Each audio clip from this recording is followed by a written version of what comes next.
Okay, so, Sieve and Condor, you are both two wood elves. Sieve, if you want to start off by introducing your character. Y'all are coming back from a hunt, and you know that there is a big sort of to-do today. The conductress, who's sort of the queen of the wood elves, although she's an elected leader, so queen might not be the right term. She does rule, but she could be opposed at any point in time. She's called a big meeting. Neither of you really know what it's about. But you're just coming back from a little bit of a hunt here. So if you, Sieve, if you want to take point and start off by just kind of introducing your character. Yeah, my name is Sieve, and I am a fighter, and I'm a little off-putting. I usually look like I'm lost in my own thoughts, and that's because I am. I'm extremely obsessive about things that I truly find interesting, but pretty much aloof when it comes to anything that does not interest me. And what interests me is my people and how we are going to advance. And that is who Sieve is. Cool. And you hold a particular role in Wood Elf Society. I am did we decide the orchestrator was the name? Yeah, I like that name. Which is a general. I'm the orchestrator of all non-magical forces of Sonopra. And it has been a while since we have had to do anything in this time of peace. Yeah, ages, in fact. In fact, I would go as far as to say as Sieve. Never. Yeah, I mean, call it like, so there's not a military war with the Wood Elves, or really no with anybody. Nobody has like an army. It's the Wood Elves are a collective of tribes who have all, they're individual tribes, but they are sort of unified under one leader.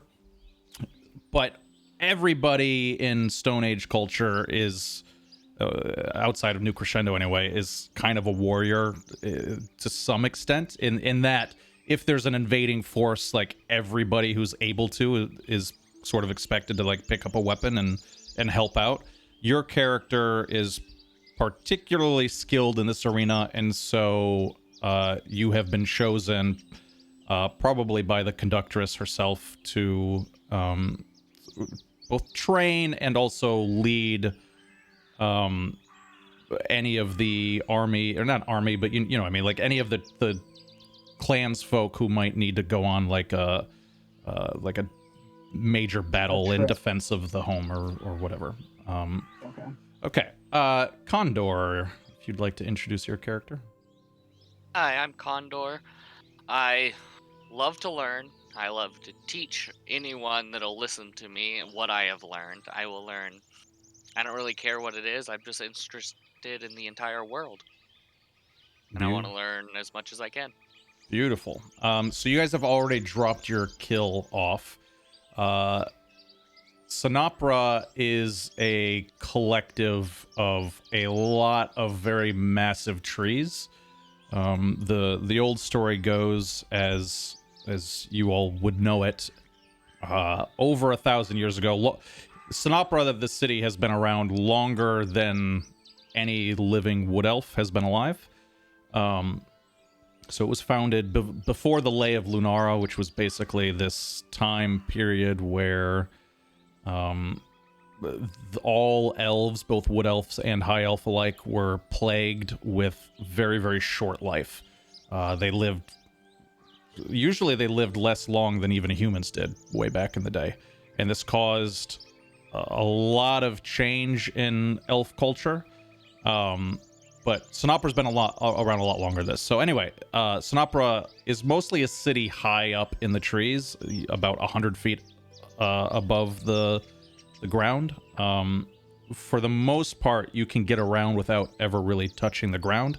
but you can't really hunt without touching the ground. So you guys have been on a hunt, and you know that you need to get going to the meeting. So you're both sort of on your way there.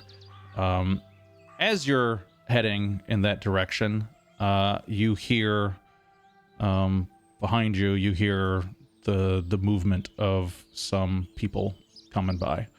And as you glance behind you, you would see a couple of members of a tribe that neither of you have seen in quite some time. If Lysanthere would like to introduce his clan. Mighty? Yes. Sure. Now, what you see before you, I think, might be a rare occasion, but these are members of the clan Lurian who have settled outside the forests of Sonopra. I think the discerning features might be that their use of tribal, like of face paintings, might be a bit more excessive than you're used to. Knowledge, what you know about them might be that they have some controversial views that might differ a bit from those that the standard elven view is. But other than that, I don't think there's that much to say on the first impression, right? Sure. And then Ezra. I was about to call you Ezri for some reason. Ezra, if you want to introduce your character. You all notice Ezra walks quite closely behind everyone else, sort of wide-eyed and full of a bit of mystery. She carries around this little baby owl everywhere she goes, and she has got war paint on just like the rest of the clan. But she doesn't quite look the same as the other wood elves around her. Yeah, so Clan Lyrian is very much unlike the rest of Sonopra's wood elf clans. They live outside of the Fermata Forest. They live in the mountains about, I want to say it's like, I think it's less than, yeah, it's like 40, 50 miles away, give or take. They live basically in the mountains around Visaria's Accord, and they are known for kind of being very eccentric as far as wood elves go, and wood elves are already very tribal in nature, so they're already pretty eccentric as it is. But Clan Lyrian, for reasons that I'm sure will become clear over time, sort of stays on the fringes of that society. They're not unwelcome exactly, but they choose to not really live amongst the rest of the wood elves, and the rest of the wood elves are kind of happy to not have them live with them at the same time. But they too have been given the call by the conductress, and they heed that call because they are, even though they're on the fringes, they're still a part of the society. Now, Ezra, I don't know if you have ever been here before, but Lysanthere, have you ever been to Sonopra before? Lysanthere was here like when he was young the last time. I think about 12 to 14 years old. I don't think he remembers that much about it. Okay, sure. So you wouldn't recognize Condor or Sieve here. Sieve is wearing sort of a heavier set of vine mail armor, so you would definitely recognize him as someone important to have been someone who is a very like expert shaper. Would have made this armor for him, and these you know, his sword looks very nice. His shield is also very well made, all grown by somebody amongst the wood elves. So you'd both would recognize sort of the skill of this, but other than that, you probably wouldn't, you probably wouldn't pay them any mind. Yeah, I'll just give you guys a moment if you'd like, and y'all can introduce yourselves amongst each other if you wish, or not if you so choose. Hello there. I would love to come up and talk to them. How are you guys doing today?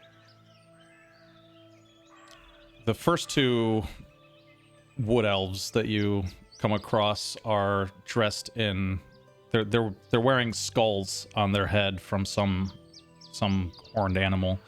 They've got blue paint sort of on their faces, on their arms, and on their legs a little bit, and they pretty much just kind of stare you down, but don't really say much otherwise, and they just kind of move ahead. Ezra will like. Go ahead. Sorry. Ezra will like sort of tug on Lazinthir's arm, and will just sort of quite quietly, but like audible enough so that most people could hear around, like that were close by, and just be like, Lazinthir, who is this?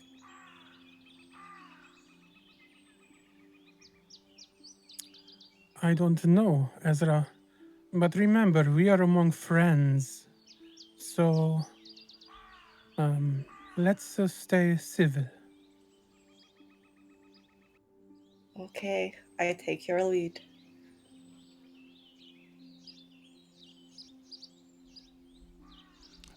So, Mighty, Were do you talking about us? Yeah, go ahead. I Yeah, said, we're and then talking were you about- talking about us?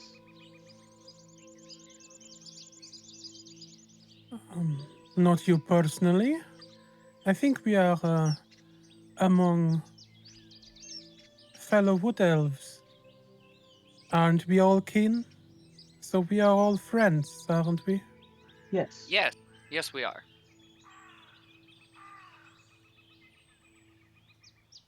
I see that your group is getting split up. Would you like to pass and continue on with them? Or maybe you would like to travel with us? As you wish. So Yeah, you I all, wouldn't mind.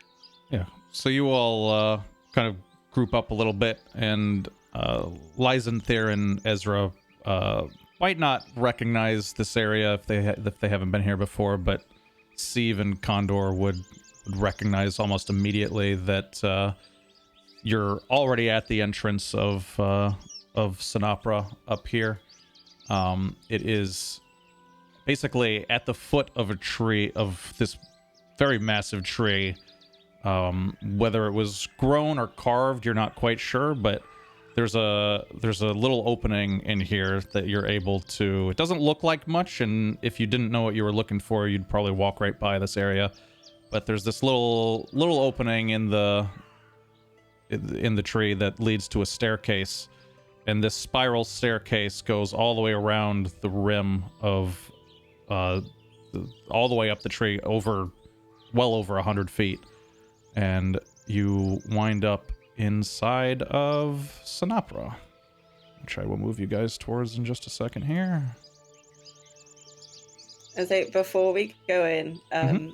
Ezra will sort of stop at the base and sort of look up, like in almost wonder. She's never seen anything like this big before. She's never been out before, so sort of taking this all in quite a lot. Yeah, and if I recall correctly, Clan Lyrian is on the ground level, right? So you've probably never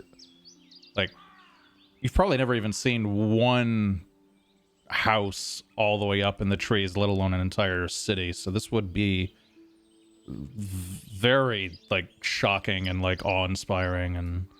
And what's interesting is I would imagine, Ezra, that you still kind of know what to look for, even if you haven't seen it before. But one of the most interesting things about Sonopra is that even though it's a city up in the trees, It's been designed in a very specific way so that from the ground looking up at it, it's very well camouflaged. Nothing is built. Everything is grown as an extension from the trees. So there's no wooden planks. There's no, there's no like wooden rope bridges or anything like that. The bridges are actually these tunnels dug within the large, massive branches of these trees that have been weaved together. So all of these trees, even though they're not the same tree, are all like quite literally physically fused together in one way or another. So you guys make your way up to Sonopra. And as you all make your way up the spiral staircase, you can already start to hear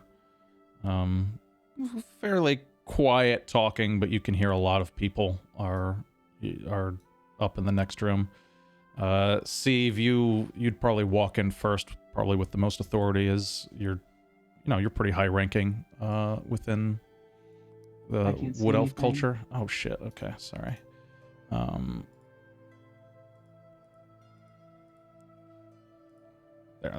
There we go. Yeah, that should fix it. Should it be black for me? Should not be black for anybody. One second, let me double check. I don't know why it is. 1 second. Is he even on the map? Because I don't see he him. is. I can see him. I just went black though, even though I could see. I reset everything because y'all should be able to literally see everything right now, but I can't see anything on my. I'm so confused right now. 1 second.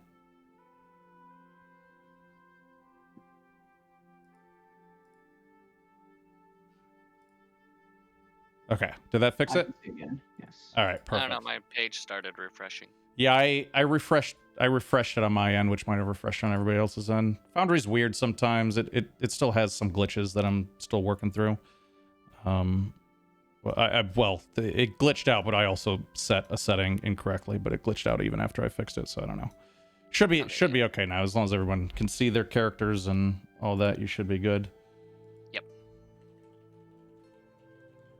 Okay, so you all start moving into the next room, and you'd already see there's a lot of people in this kind of sort of conference room. Steve, you'd probably walk around and take your spot next to Basalia, the conductress. The rest of you, as you walk in, probably the first thing all of you would notice is there is a high elf surrounded by high elf guards at one end of the table, and she's looking quite serious. Diva, if you want to describe your character real quick. Yes. Cilia is a tall, high elven woman. She's an important person and she knows it, and you can tell. She looks stern and serious, and she's waiting for this meeting to happen. So Steve, you'd probably look over at these guys. It's what's interesting about the relationship between the high elves and the wood elves is it's like your awkward cousins, basically. It's like neither. Okay. It's like you've got like like an uncle that makes you uncomfortable or something, and you still kind of love each other, but you're also kind of strangers and you don't really know each other that well. That's sort of the relationship. You guys have each other's backs, but you're not yeah, exactly. We swim in each other's pools, but we don't let each other in each other's house, pretty much. Like that kind of relationship.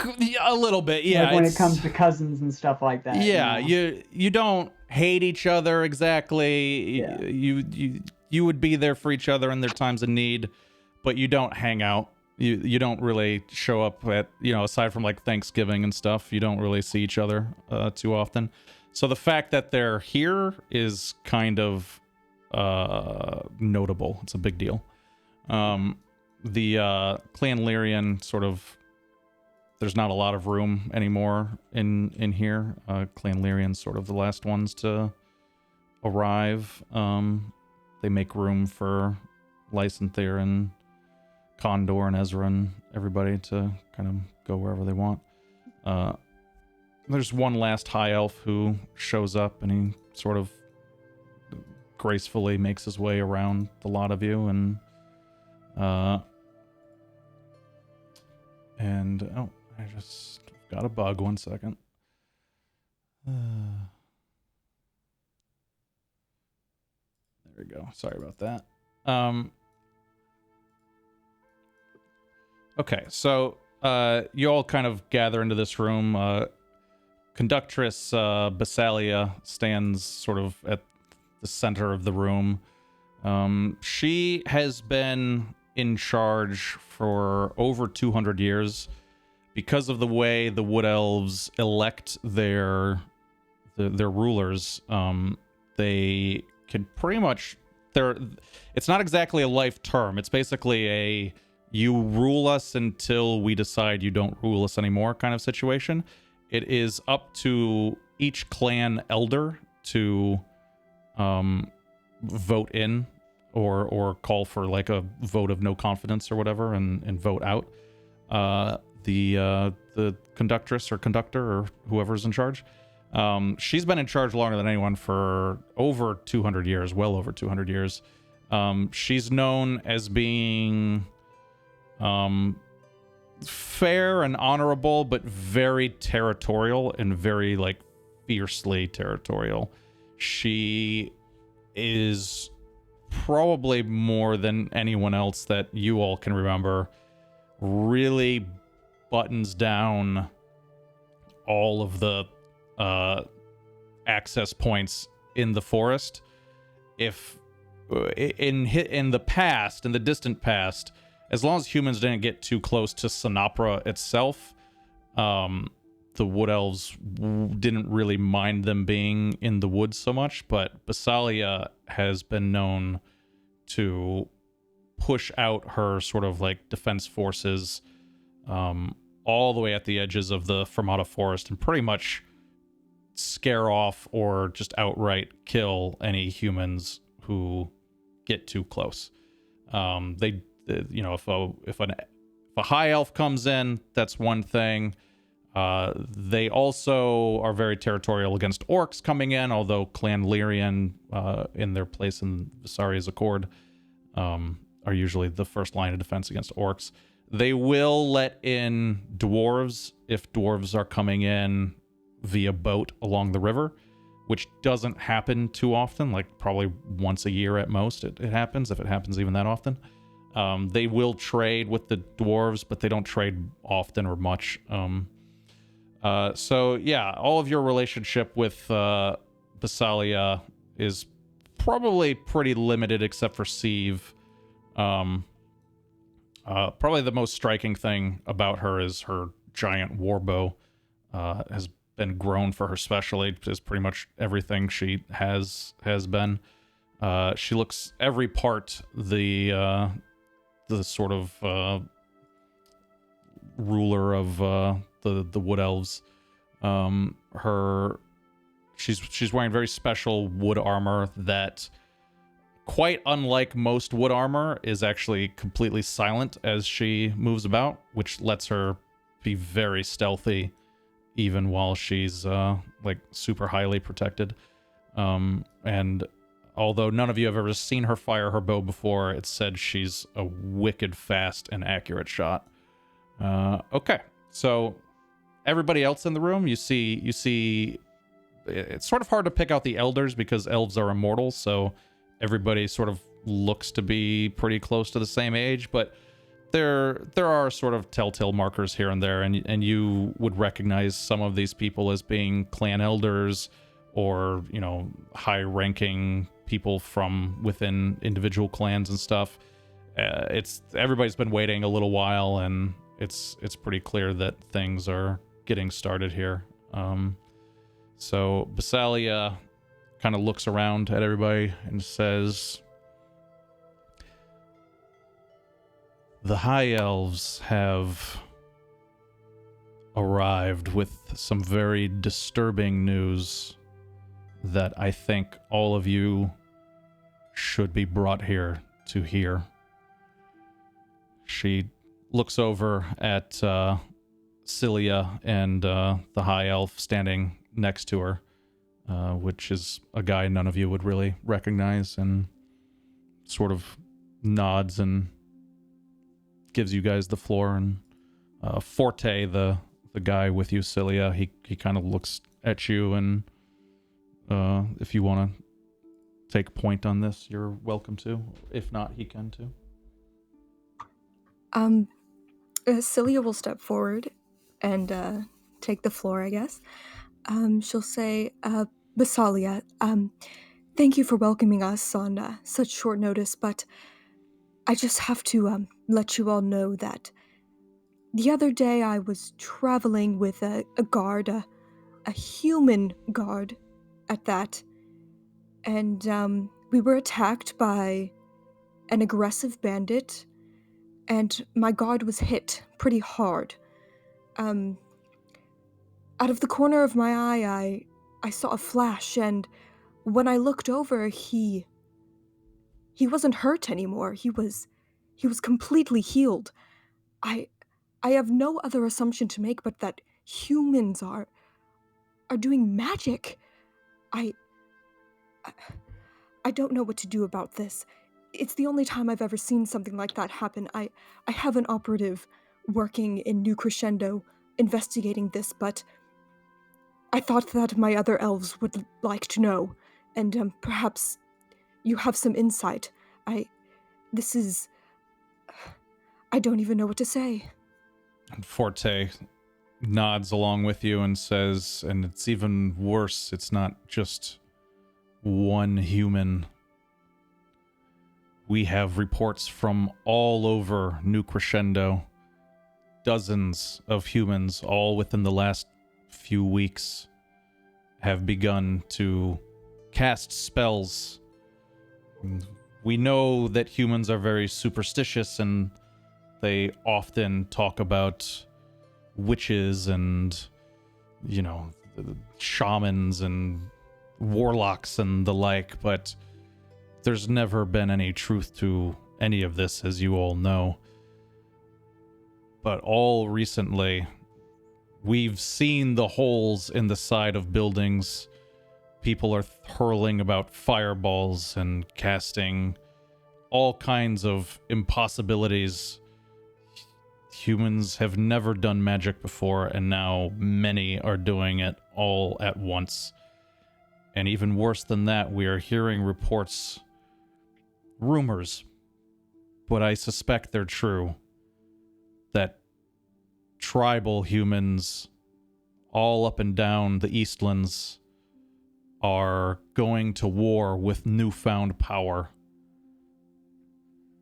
It would seem that all humans, or many of them, are developing skill with magic that until now we always thought this was impossible. The reaction to all this in the room is sort of a lot of like gasping chatter, and like you all kind of know what this means. Humans are very superstitious. They're the only ones who worship the gods. They're known to be extra barbaric. They're known to be extra quick to anger. They're known to quarrel and go to war over nothing. and they breed like rabbits, which is no good for the high elves and the wood elves, who, if they have any children at all, have one in, or maybe two at the most in a whole lifetime. But what's always kept the elves ahead of the humans is the elves could do magic, and the elves are quite skilled with magic, and the humans have rocks. So for this, if this is really changing the way they're making it sound like it's changing, this could be very bad for all elves. Do any of you have any specific reactions to this? I do. Go for it. Sieve looks enamored and looks at Celia and says, "Lady Celia, can you show us how they did it? How this human was able to do magic? Was it just like our magic users? Was it different? Please tell me. I need to know." Unfortunately, he was standing slightly behind me, and I only saw it out of the corner of my eye. I saw a flash of light, and he wasn't hurt at all. I mean, he was hit with an arrow in his body, and he just stood right back up. I don't know what to make of this. I really don't have an answer. That was it, though. It was just the healing. It was nothing else. It was that one moment. Well, that's the only thing that I've seen with my own eyes, but I'm generally up in Orchestria. There aren't any humans up there, but as Forte has said, there's been many, many reports of this happening throughout the city. That's just the only one that I've actually seen myself in person. I didn't believe the reports at first. I thought that they were just rumors, but I couldn't stay there. I had to come here right away. Steve turns to Forte and asks, Are all of these events, are they spread out? Are they all over the place? You say they're tribal humans. Are there city humans as well? I need information. Yes, the only reports we've gotten that we have verified are from within New Crescendo, our city. And we can say, although the reason that Cilia is here is that she is the only one of us who has actually seen firsthand a human cast a spell, even a small one such as this. There are reports, and we have seen the aftermath of spell casting all over New Crescendo. Offensive or defensive? Both. Healing. Both. Everything. There are interesting. several buildings that have burned down. There are several buildings that have holes blasted in the sides of them. We believe there might be as many as 100 humans dead within the last month. And that's just before we left. We are afraid that it's getting so dangerous in New Crescendo that if we can't figure out what is going on with them, we are not sure what to do about this. And they're able to harness all elements so far you've seen, or is it just fire? Have we seen? I have so many questions. Never mind. From what we can tell, we suspect that we can't be sure, but it doesn't seem like they have suddenly gained an immense amount of training or knowledge or anything like that. This doesn't feel entirely intentional. Seems uncontrolled. Okay, that's good to know. That's good. And Steve starts to pace back and forth behind Basalia, muttering to himself. Ezra is, out of curiosity, she's like been quite quiet, and out of like not understanding, she's just gonna ask like, I do not understand. I thought humans were bad. Why were you traveling with human anyway? We are always taught to kill the humans. Cilia, roll a insight check.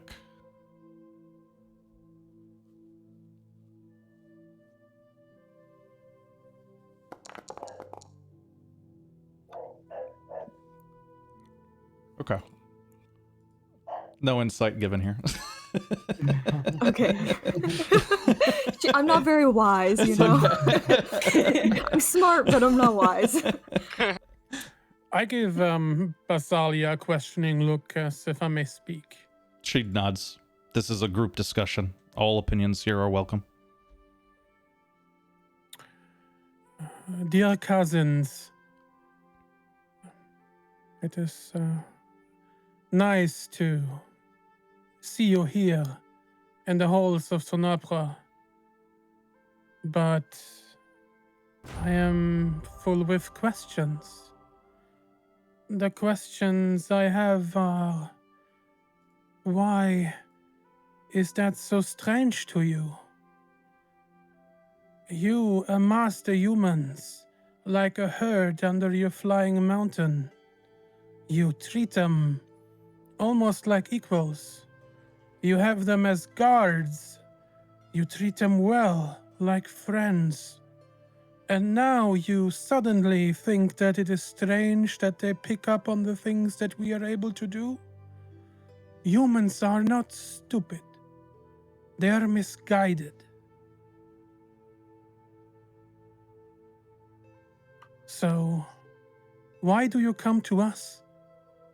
Telling us of the problems that you as well might have simply caused. Are you looking for help?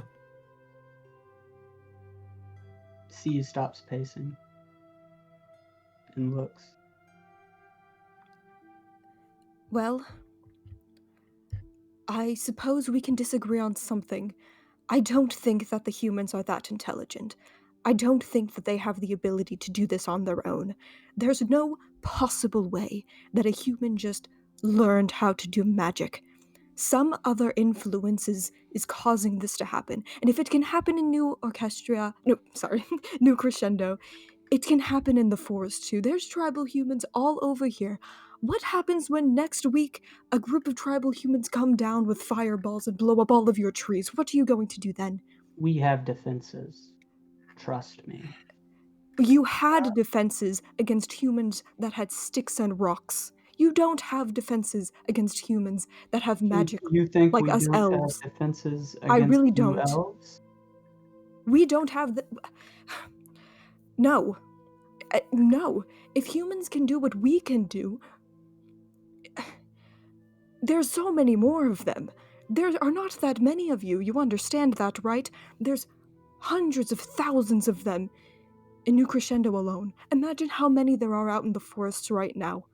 If they could all do what we could do, they could take us over. And I don't know how they're learning how to do this. Like I said, there's no possible way that they just learned it out of the blue. They're really not as smart as we are. Somebody has to do something. I don't know if the dwarves are teaching them something or I really don't know. But Basilia, you know as well as I do that we can't let this go on. We have to do something. But how is it that... How do we know that you are not tricking us? That you have not taught them yourself? You hang out with the humans, and I don't understand how this has come to be that you are bringing this news that elves are with humans. They always teach me that humans are bad. Basalia kind of looks over and says, well, we have not seen this firsthand. I do have reports from forward scouts telling us that there seems to be a lot more movement amongst the tribals than makes sense for this time of year. Winter ended only a couple of months ago. Everything is blooming. The humans should, in theory, be sitting on their, in their fields. They're moving around as if they are either running from or running to things. This does not say magic, but it does say there is something going on out there. Well, if you're so close with the humans, why do you not ask them yourselves? Why bring this problem to us? We do not interact with the humans unless we must. And if we must, it is to put an arrow in them so they do not enter our territory. Yeah, and with that, any mention of like Cilia being friends with humans, you can see like her face is just disgusted at the even thought that you would insinuate that about her. Well, if you put your trust in human Asgard, how are they not your friends? This makes no sense. You must trust your guard like you trust a friend.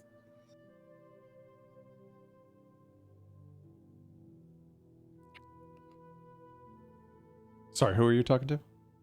I think I turn around to Ezra and say, Ezra, I understand, but you must understand that our cousins have strayed away from the old ways.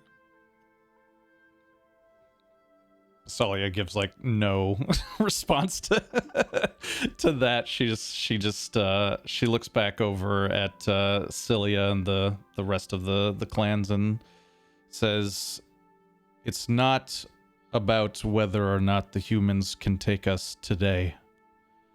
We live possibly forever. The humans live very short lives, but we do know that they pass on what they learn to their young, and they get better every generation, and their generations come very quick. Perhaps they are of no threat today, but 20 years from now, 50, 1,000? Do you all really want to sit on this and stand by and wait to see what they might bring later?"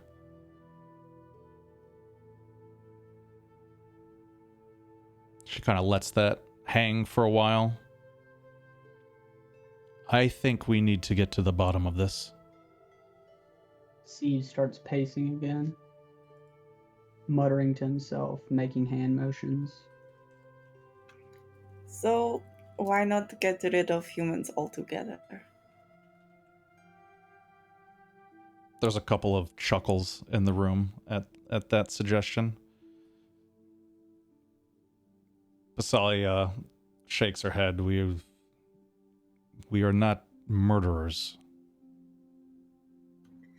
So, give them an area of land that they cannot leave. Send them into the mists. They believe it is a god. Send them to their god. Treat them more like cattle. Doesn't sound Like- like a great idea for people that are just now experiencing power for the first time. And he continues pacing without even looking up. Please excuse her. She is still young. We And, welcome all suggestions. well, I think we are long past the point that we can kill all of them. But to what conclusion did the high elves, and he says that with a very strong pronunciation of the high elves, come, that they now are able to share their knowledge with us? What plan of actions did you choose for your grand city of New Crescendo? At the current moment, I have operatives in the city, looking for any indication of magic being done by humans, to watch and see where it comes from. Unfortunately, I don't have any leads as of yet. That is why I came here. You all probably see humans in the forest, I would assume, tribal humans. I just have to know if any of you have seen anything. I mean, as of right now, it doesn't seem like many of you have, but I don't know. I needed some other group to be on my side. And Forte looks over and says, keep in mind, we didn't know what you knew or did not know until we got here. I must say, I've never seen a human in our tribe before. I don't think I've ever seen a human in my life. I don't know, I only know what others tell me. We see very few this far into the forest. We make sure of it.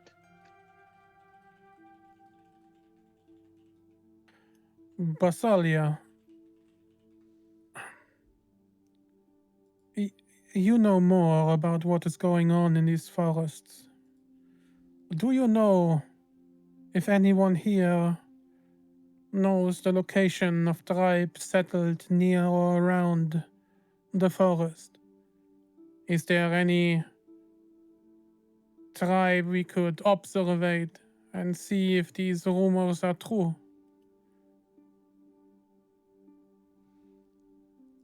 She thinks about this for a second. It's possible. It would take a few days to send some people out there. There's another possibility as well. She looks a little bit uncomfortable as she kind of glances over at the high elves and over to Clan Lyrian and some of the others, and you've all heard the songs from before the Lay of Lunara. And just to get everybody up to speed, if you don't know what the Lay of Lunara is, there used to be a period of time where elves died out very quickly, and the actual knowledge of before that period of time is not very well known at all, mostly because of how quickly the elves, died out, but also because there's no written language in elf culture, and so there was no real record keeping, and so whatever stories exist from before that time definitely have the air of being sort of distorted, and like a giant rapid game of telephone was being played. So that's why everything before the Lay of Lunar is known as the Quiet Age, because it was just this period of time where there's little sayings, there's little pieces of your culture that you assume came from before then, but the details are all very fuzzy. Anyway, Basalia says, there was a time when we invited the humans to be among us. And we know that at some point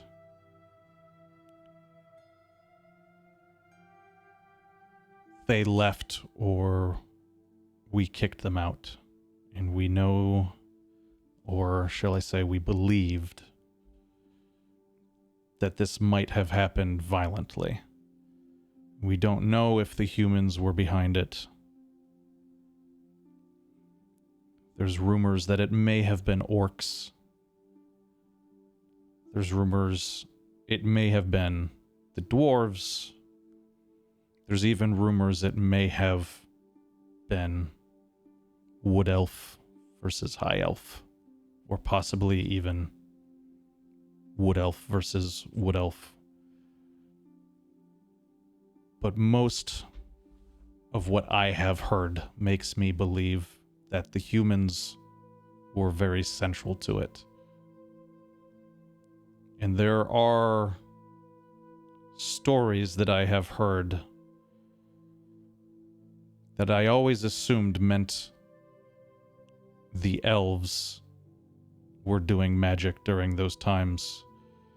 But rethinking about it, it may have suggested that humans were doing magic back then. I do not know. But there would be a way to find out. Sorry, go ahead. Well, then what is the problem? If they were doing magic back then, they were doing it now. It's not really a new thing. True, but if they were doing it then and they're doing it now, why haven't they been doing it for over 1,000 years? What caused them to stop, and what might be causing them to do it all at once together now? Maybe they never stopped, you just didn't notice. Forte looks a little offended at that. There's 100,000 humans living in New Crescendo with us. I think there would have been some rumor, some inkling before now, and if not, why all at once? A month ago there was nothing, and now all within the last few weeks there are dozens of reports. Well, maybe you're not as clever as you think you are. No, there's no possible way that the humans would hide something as big as that from us. We run that city, we see everything, we know. There has to be some kind of outside force. Like I said, the dwarves have mastered magic in some ways that we don't have to. I don't know if they taught them something or I don't know, one of them was clever enough to decipher their spell books or whatever it is. I don't know, or there's some kind of being. The humans are superstitious. They have gods and all of that. I mean, I know that they exist, but I don't think that they have much control, but maybe they do.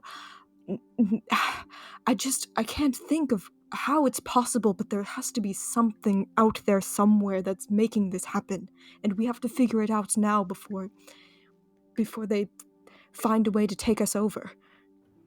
So Ladies, you have come... Oh no, you go, Maddie.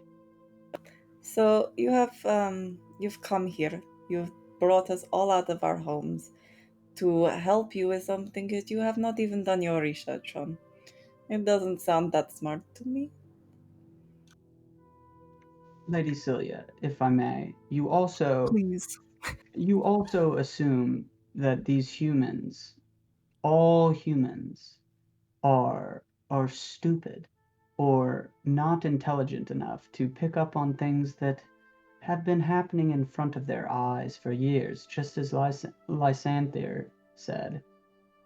I do not doubt them as much as you. I've seen them. I've watched them. There wouldn't be as many of them if they were that stupid.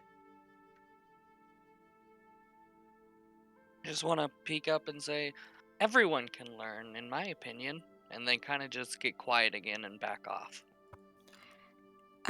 Celia kind of goes look, and she waves her fingers around, and she casts prestidigitation, and she makes like these little sparkles happen in the air, and she's like, look, I was born with this. This is something that's inside of me. I'm an elf. All elves are born with that. Humans don't have that. Whether you think that they can learn something or not, this isn't about learning. This is something that's inside of us, that's meant for us to do. Like I said, we know that the dwarves have their own system of magic, but I don't think that the dwarves are very friendly with the humans either, and I'm not entirely sure how well a human would be able to pick up on dwarven wizardry. But that's the only thing I can think of. Humans aren't born with this ability like we are. They just don't have it in them. That's why I'm saying there has to be something else. This isn't something you learn, this is something you do. The humans don't do this. And you know for sure he is not just human? You know that he is not a half-elf? Agreed.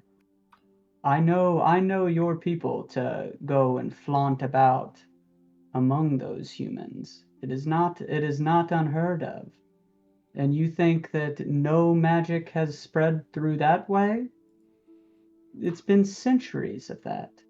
This is not surprising. It is that it is happening now. But the fact that people are learning magic? No. Look, I understand that there are some elves that like to, flounce around in the mud, but a half-elf is not a human. They're just not. There's a reason why we call them half-elves and not half-humans. Okay, a human is different. Yes, I can tell the difference between a half-elf and a human. It's really not that hard. So, I know that this guard was a human. I know that he was. I don't... The elves just don't have children the way that humans do. There aren't that many of us. We don't reproduce like they do. They just go crazy, I don't know, but we know that they're humans. And they're doing magic. That's my point. I understand that you have trepidation, but this just hasn't happened. It just hasn't happened, and it's happening now, and it's happening for a reason. And that's the point I came here to make. Basalia nods and thank you, Cilia. We do appreciate this heads up. You are just catching many of us off guard with these things. Forgive us. She kind of looks around at everyone else. Look. Go ahead. There is one point we might overlook here. What's that? You said that I needed to learn how to cast magic, and that the magic comes from us, from within. That it is elven magic only bound to us. Have you ever thought that it is not their power they are using? That the power comes from somewhere else and not themselves? Yes, yes, that's what I think. It has to come from somebody else. It doesn't come from humans. They don't have the ability to do that. I know that. We know that. I just don't know where it's coming from. I think what my cousin is trying to say is that it isn't coming from a people on this earth. Is that what you are trying to say, cousin? I don't know. I don't know. That's why I was thinking perhaps the dwarves, but like I said, I don't think that the dwarves are very fond of humans either. I don't know that they would go out of their way to teach them. But the humans, they have this love for their gods. I mean, surely the gods exist, but I didn't think that they really did anything. I didn't think that they had any effect on anything. So, but I don't know. Maybe they're out there somewhere giving something. Or maybe it's not a god. Maybe there's something beyond the veil that we don't know exists, and it's giving something to them that should belong to us. I just don't know where to start. Basalia says, it's understood. I think at this point, we should take this threat seriously, and we should try to figure out what we should do about it. And I think the first thing we need to do is try to understand the problem, which means finding out exactly how these humans have learned to do this. I will send scouts into the Eastlands and observe the tribes and see if this is even true. You said you didn't know if the tribes, that they were just rumors. You'd said you didn't know. We will find this out ourselves.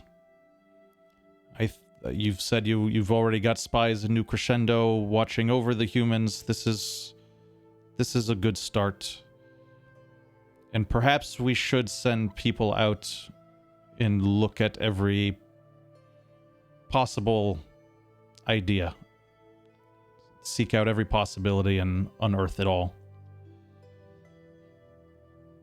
Put a hand on my heart and say, we, and look at the other two members of the clan as well. We will inform our brothers and sisters that we will have a look after the orcs. Maybe they have found new power as well. Sally looks over at you and says, "That's a scary thought." There's one other possibility, too, which is what I was suggesting before. There's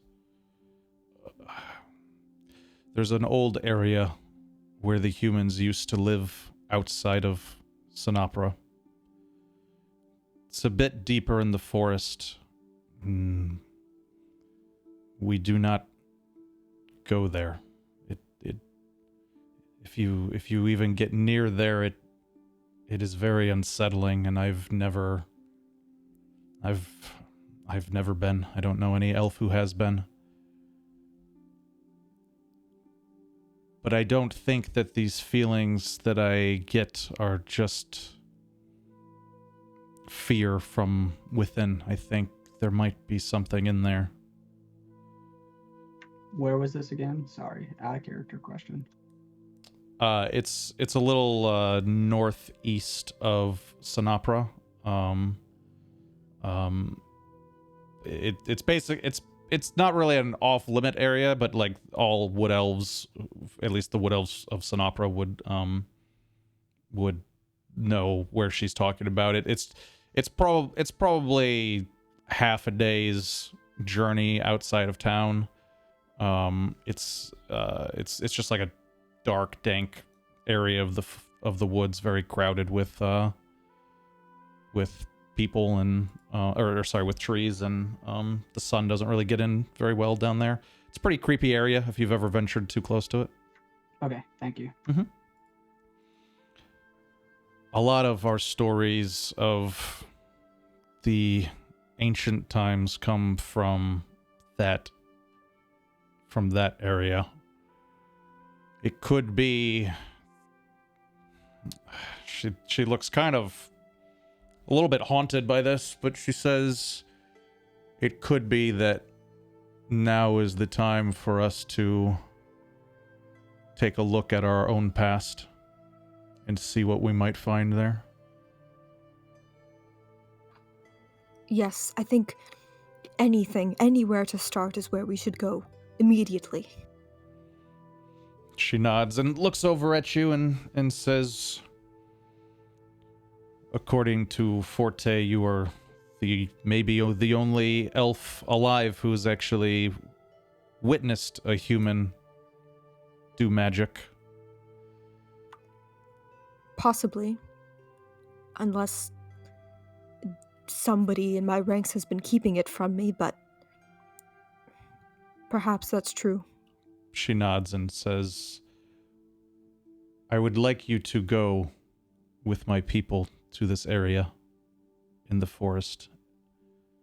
If anyone can identify a clue, it might be you. Yes, I want to go. I have to go. I have to see it for myself.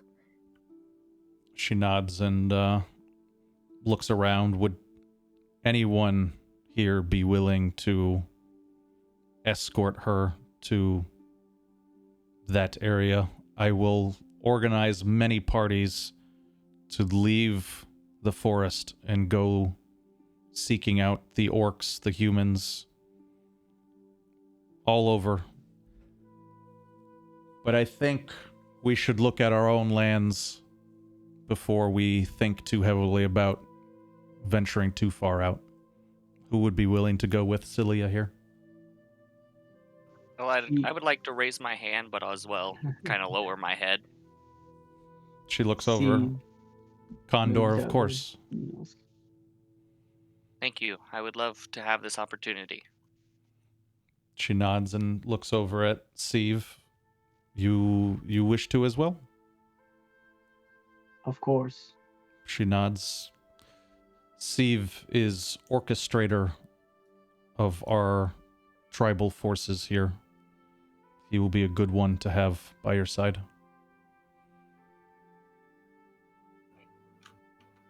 Ezra is gonna make like direct eye contact with her, and just say like, I am not coming to help you. This is the first time out of my tribe, and you have piqued my interest of the outside world. I want to believe that you are telling the truth, but I want to see for myself, so I will come if my elders permit it. And she's gonna look over to the other two just to like be sure if she can. The other two Yes. nod, yeah. In the meantime, Lysantio has a short talk with one of the other clan members, and I would like to stay with Ezra and see if we can find out more about it. If you could inform the clan of the current threat and the developments, we could return with more information a couple of days later. Of course, isn't there? Of course. Thank you. She Basalia nods at the five of you, all offering up this, and says, "In the meantime, we'll get the message out to the rest of the clans. Forte, if you could stay, I think we should talk about what New Crescendo is going to do as their next steps as well. I don't know how serious this threat is, but I think the possibility that it is serious is enough that I don't really care what it takes. We must get to the bottom of this. There's something very unsettling about all of the stories that I have heard over the years. Sonopra, it is my home and I love it, but it has always seemed at least a little somber to me. And perhaps that is the mantle I wear as conductress here, but anytime my mother talked about humans living amongst us, she always seemed a little bit sad, and I never quite understood why that would be. And I asked her, and she said that's what her mother told her, or that's what her mother acted when she talked about it. There's a very dark cloud hanging over us. I would like to get some answers to that as well, and perhaps this is the first step, and perhaps we've been waiting. Perhaps we've been avoiding it for far too long. She just kind of glances off and shakes her head. I think we have a plan. We'll start with this, and I'll organize something much bigger while you guys are gone. If we're lucky, you all should be back tomorrow morning. She nods and just kind of turns away and starts talking to another one of the elves behind her. And go ahead. I was just gonna ask the DM a question. Sure, please. I guess what is my relationship to Forte, the guy? So he's like another sort of official that was sent along with you. Okay. Would he be like on the same level as me, like a peer? Yeah, I would say maybe ever so slightly higher than you, but not in like an official way. More like I think where your mother is like a very prominent leader, and so like some of that gets kind of some of that clout gets kind of like brushes off onto you. He's the head of his own house, so that brings a little bit more clout, but not an official Oh. title or anything like that. Okay, I see what you mean. So he's Yeah. like on the level of my mom. Yeah, I guess so. Okay. Okay. Yeah. Okay. Yeah. Real quick, Lizanthier and Celia, you both have been gifted inspiration, and Celia, you were actually gifted 2 inspirations, so you can give Yay. your second inspiration to Heyo. somebody else here other than Lizanthier, since he already has one. Okay. I'll give it to Steve. He seems to be on the same page as me. Perfect. All right, Steve. All right, and as always, players, just do me a favor and don't hold on to them forever. Like let chat get their money's worth and try to use them within the session. Is it just if you like can. is it just like you get a reroll after you roll? Yeah, something like that? I think we'll do it that way. I think that was a mistake. I think rules as written, you're supposed to use it with forethought, but I think we'll let you use it after the fact too if you'd prefer. Either way is fine by me. All right. Cool. So we basically get a point of luck, right? Yeah, essentially. Hey, thank you. I figured that way. If I don't do it that way, it makes it a little scary to use it, and this way, if you fail a roll, you can re-roll, and it's better. That's fine. Cool. All right. So, is there anything else you guys want to say before you go off on this quest? I kind of want to walk up to Basalia Mhm. and ask her a couple questions. Sure. Go ahead. She turns to you as you approach. So, what exactly do you want me to be looking for? Do you know of anything about this? She shakes her head. It might be nothing. It's just a feeling. When I was made conductress, I had a lot of meetings with a lot of every clan elder. It's part of the rite of passage for all new conductors, and I heard a lot of their stories, and so I think I might have more knowledge about everything related to our history than anyone else alive. And there's just always been this very ominous feeling that I've gotten about our own history with the humans. So you are worried about this, correct? I don't think our cousins would have come here under false pretenses or not having thought this through. They are not exactly known for sharing information with us unless it truly suits their needs, and I don't see a play here for them. I think they're genuinely afraid, and if they're right, I think they should be. Understood. Then I will take care of this for you. Thank you, Steve. I know you will. That's all. Okay. Anyone else?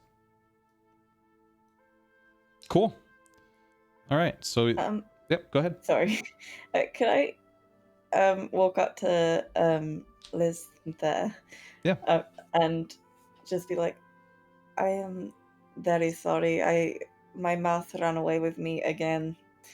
I'm just so curious about this whole new world out here. I understand, but we should, well, it's fine. I would ask the same questions would I be in your position. I don't know how dangerous this will get. Please, keep close by. So I don't know what the elders would say if there will be any harm coming to you. I understand, but I just have more questions. They have not told me a lot about the outside world whenever I ask, and I find it fascinating, but this is maybe my only opportunity to learn. It's not going to be. I have a lot of questions myself. There are different things I don't know, things I want to see. You know, I'm curious about the things outside, outside the Accord. But there is a place and time for everything. Right now, we need to find out what this place, this village or whatever it is holds, and go from there. Everything has its time and place, even questions. She nods and just goes, I understand. I apologize.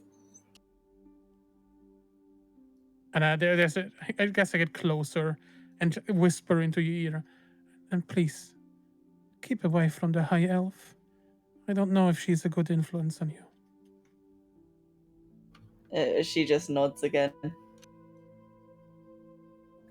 Steve comes over and grabs Condor and kind of like touches his upper arm and tells him to come over and follow him. I do. I follow. Sure. Condor, What's up? I know your views on things, but sometimes we need to keep those quiet. You and I might be on the same page right here as each other. I also am not sure how to feel about humans gaining these powers. What do you think?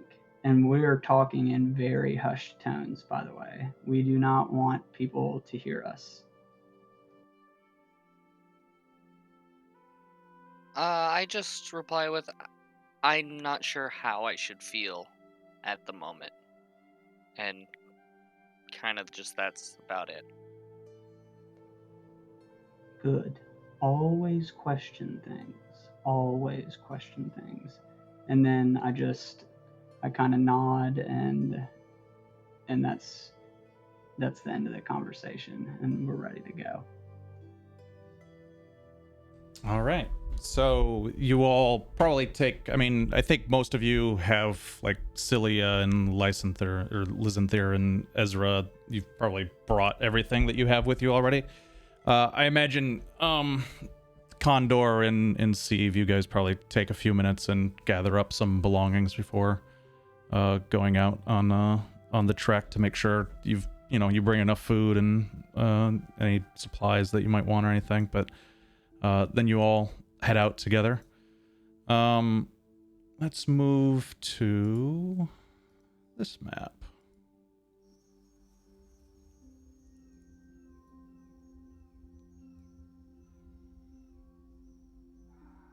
All right.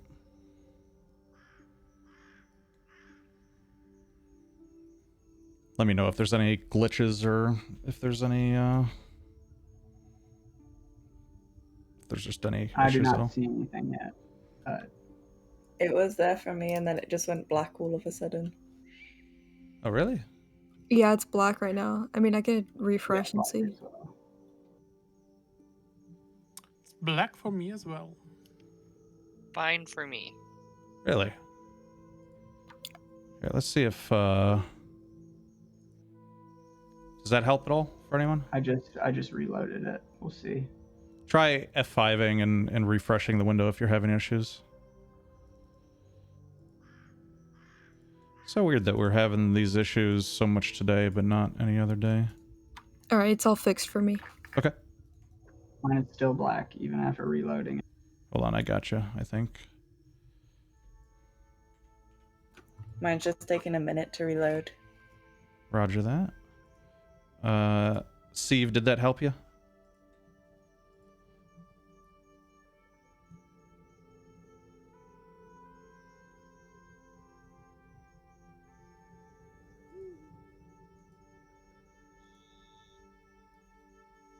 I can see now.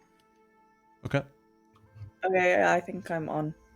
I can see. I don't know if I unmuted. Oh, okay, gotcha. So everyone can see now. Condor, you're good? Yeah, I can see. Okay, perfect. Cool. All right, so you all head out and you venture off for a while. You probably have some, conversations here and there. It's a little bit awkward between the lot of you. You're all fairly different people.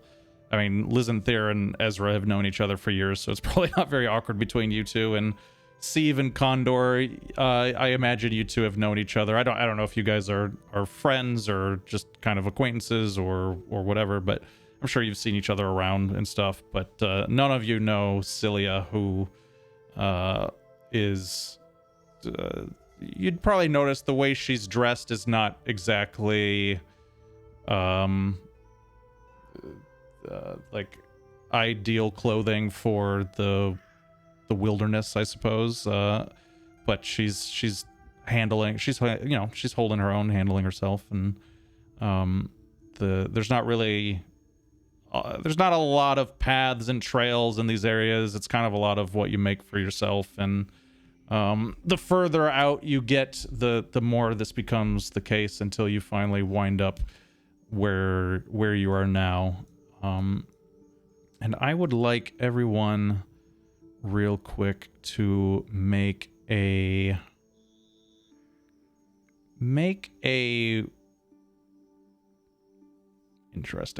wisdom saving throw.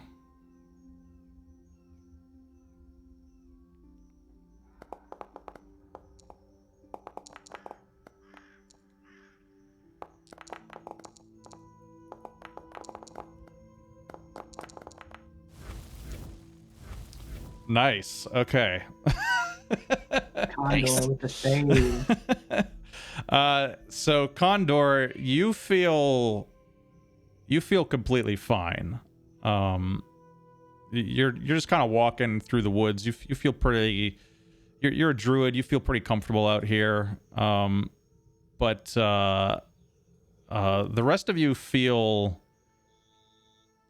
a little unnerved. You can kind of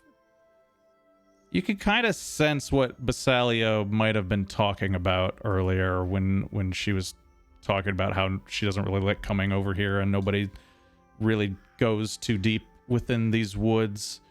As you kind of look about, you can't quite put your finger on what it is. It's a little swampier. The trees are a little bit thicker together, but there's nothing really here that on its surface should distress you.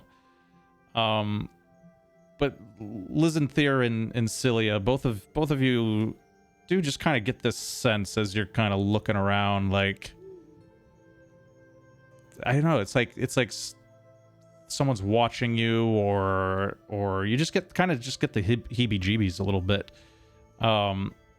Steve, meanwhile, you are, I wouldn't say freaking out or anything, but you're definitely twitchy. You're definitely flinching, and someone breaks a stick as they're walking through, and you jump and you turn back and look, and you're not aware, like, you're not aware that anything. Sorry, go ahead.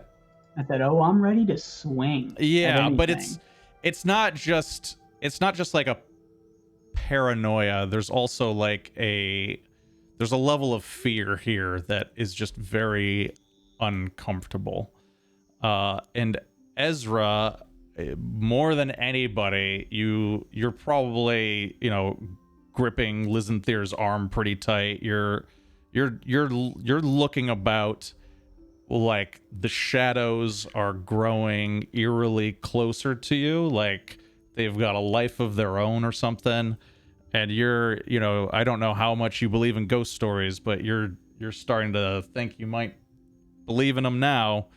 And you're not really, again, this probably all seems fairly normal to you, but as in, like, it doesn't feel like external to you. It just feels like you just feel a little scared or a little like got the Wiggins a little bit, but yeah, you're all kind of dealing with it in your own way, except for Condor, who's just walking through like he owns the damn place. Can I just say that, like, she's probably like hugging her like little owl, her little Yes. owlet, like really tight, and then also it's just like really, really like almost like underneath arm as well, just like absolutely terrified. I forgot you This brought is all the too new to owl her. with you, didn't you? Oh yeah, the Do you- owl goes everywhere. Do you want to describe that one more time? Just your relationship with the owl and stuff, because I feel like the other people in your group probably would have seen this by now and might be interested. Yeah, so Ezra has a little baby eagle owl that is just this little fluffy white ball at the moment, and as like what she does in the tribe, she has to like train it up from a little baby, but right now it's kind of just acting as her security blanket because she's really bad at training animals. So she's trying but failing, and it's just currently this soppy little owl that just wants to be loved and won't do anything useful. Nice. Nice. Cilia, I you're can probably feel it just like too, wood Ezra. elves. Sorry, what was that? I can feel it too, Ezra. This place has a history. I am very glad it's not me. I thought maybe it was. I thought I was just being too confident earlier, and now I'm just like, this is not great. I thought maybe it was just the new things, but I'm glad I'm not the only one feeling this. No, this place is creepy, for sure. And as you guys kind of move through the forest here, Lizanther and Condor, you both look off to your left, and you notice just a swarm of fireflies over here. There's a little bit of a mud pit over here, and they're all just dancing about, and neither of you are quite sure why this is kind of catching your attention, but you feel a little bit drawn over to that area. I definitely I want to walk over towards it. Okay. It's like this area over here. Yeah.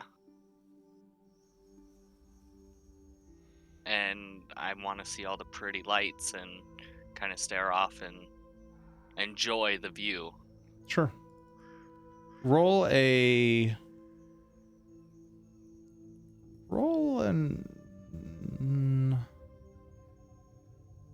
let's say, you know what, we'll go per perception. Roll a perception check. Give you the best chance possible. It's level 1.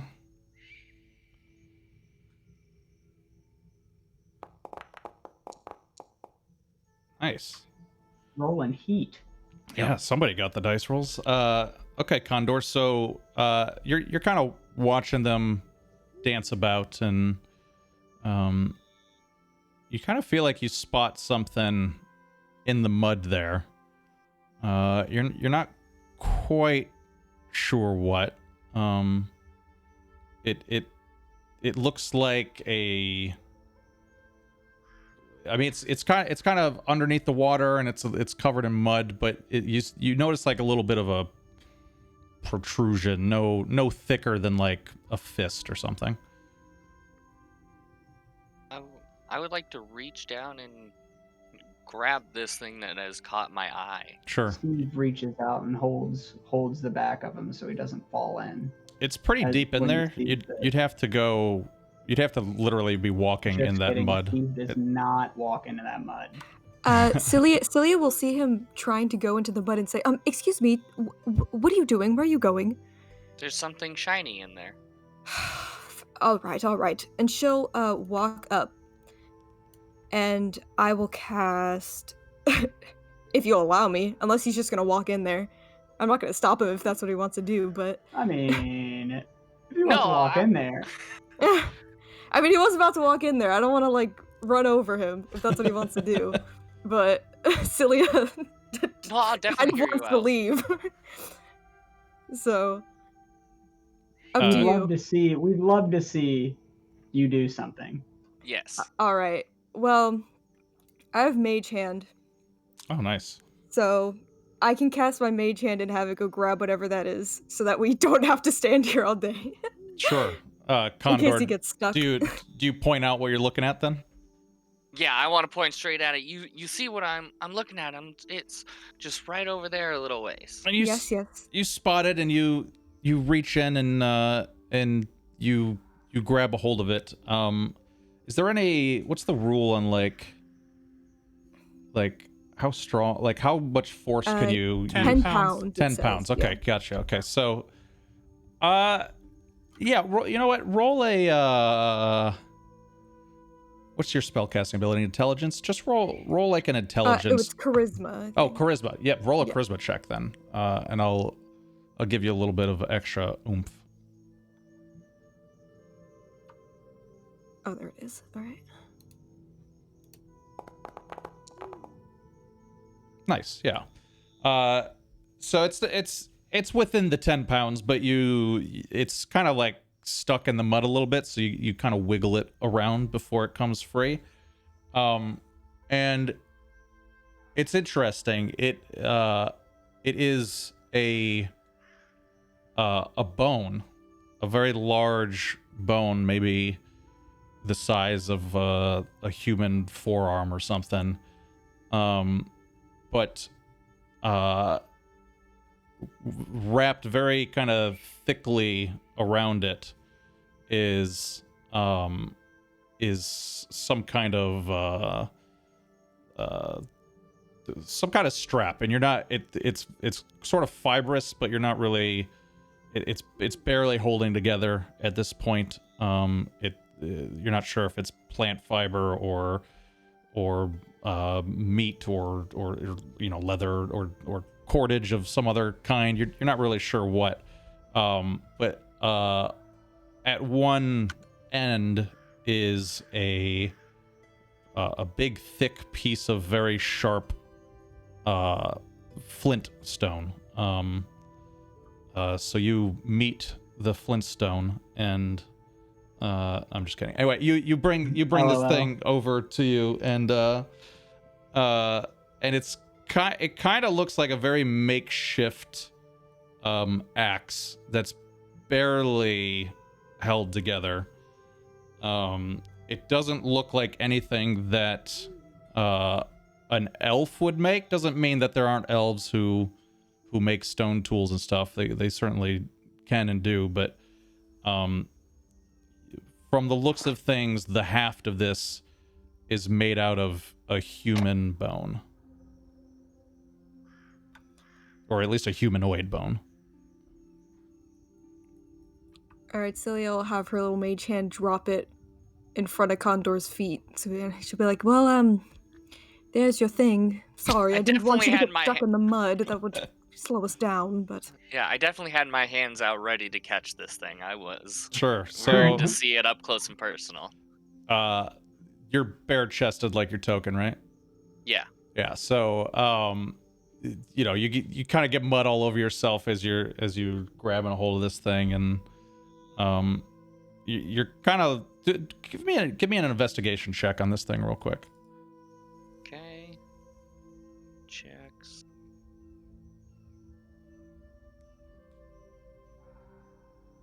This.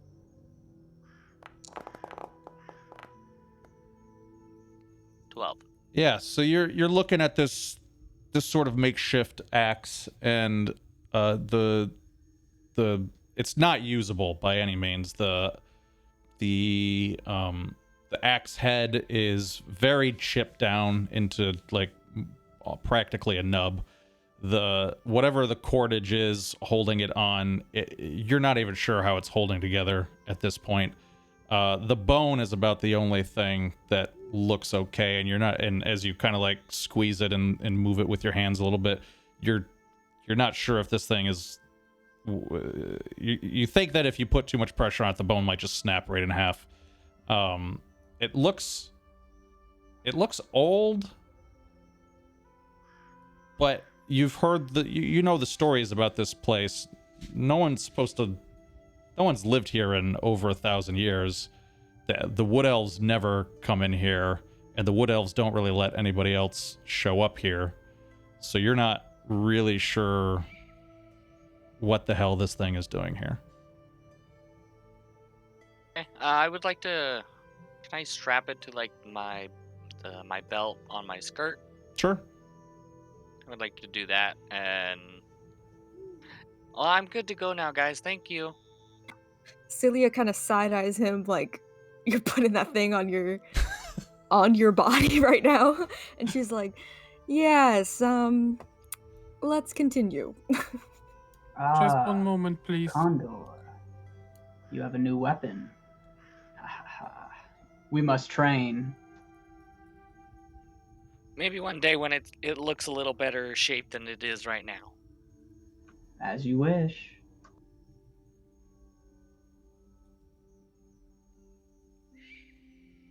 Ezra, in like a little sheepish voice, looks at Celia and just like, for the first time, I think I agree with you. Let's go. I need a moment, Yeah. please. And I think Listen to you is just standing there humming a melody, and the only thing I guess that will pick it up mostly will be the Ever Druid, right? I'm trying to ritually cast a spell, so I would like to take 10 minutes. Okay. And I would like to cast Speak with Animals. Okay.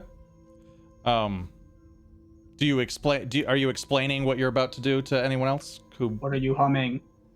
Yes, I'm humming and performing some, I guess, trance-like gestures, staring into the void, and I'm not explaining anyone what I'm doing. I just said I need a minute. I think that's why I said that the druid might be able, the one who picks up what I'm trying to do. Sure. I go ahead.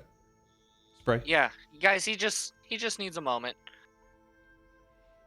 And the rest of you are fine with this? Just making sure. I mean, I guess. Yeah, she'll just Ezra will just stick by. Celia's visibly annoyed, but she'll wait it out. Okay. So Steve will move back and watch the party's back and pace back and forth. Sure. So you've most of you, pretty much all of you, have seen wood elf magic work in the past. So none of this is, you're not really a stranger to any of this stuff. Not really anyway. Although Celia maybe has never seen this particular spell cast before. But when it is done, Lizanther is able to comprehend and also speak with animals. So go ahead. Who are you looking to talk to? I think I'm going to try to talk to the glowworms that are right in front of me. Nice. Okay. Such a nice target. Sure. So I'll get up. Yeah, go ahead. Slowly approach them. I think I'm going to take a part of my ration out, a bit of the meat, and crumble it to small bits and pieces in my fingers. Hello, friends. They kind of turn. They're still swarming and stuff, but you notice a couple kind of sort of zip around your way and hover in front of you, and one of them. What are you? You're not supposed to be here. What's gift?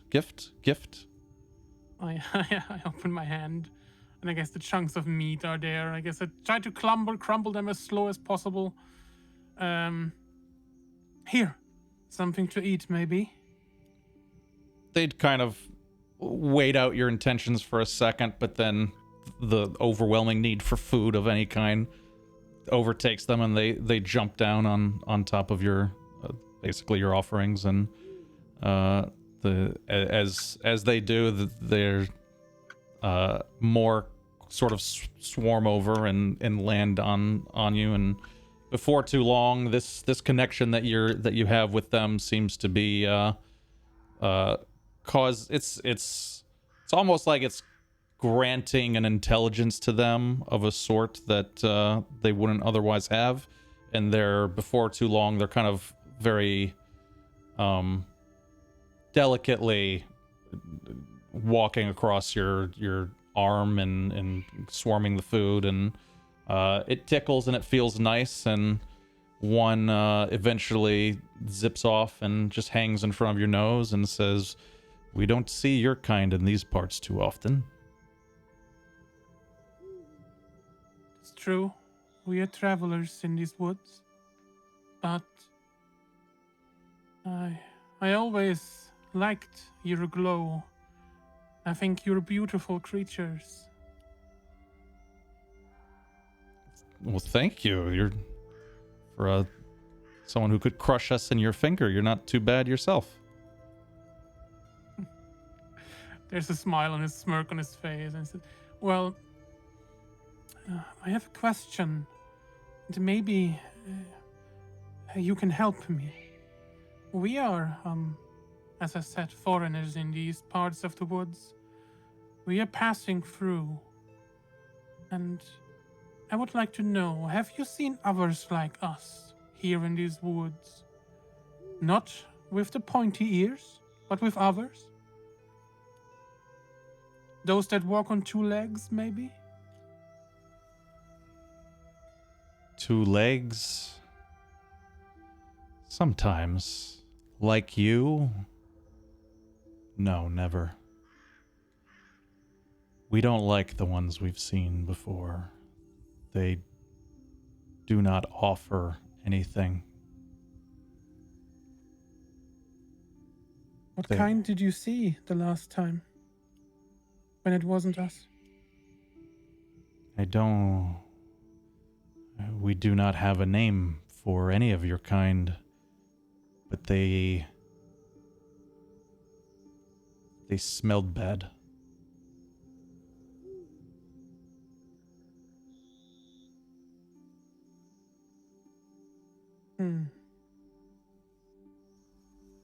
Well, do you know in which direction we can find them? Is there a place where they're coming from? The darker it gets, the more likely they will find you.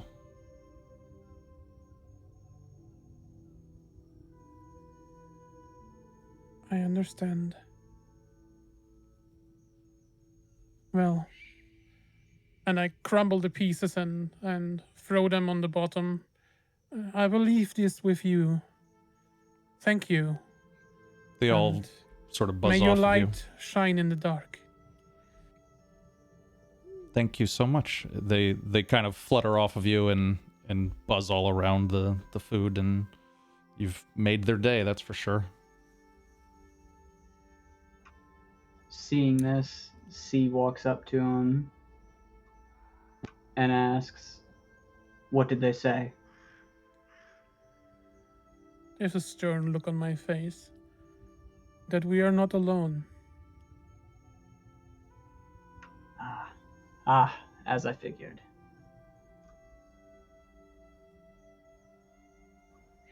Can I make an animal handling check? Yeah, absolutely. I want to see if Alva can eat the bugs, or whether I managed to hold them back. Okay.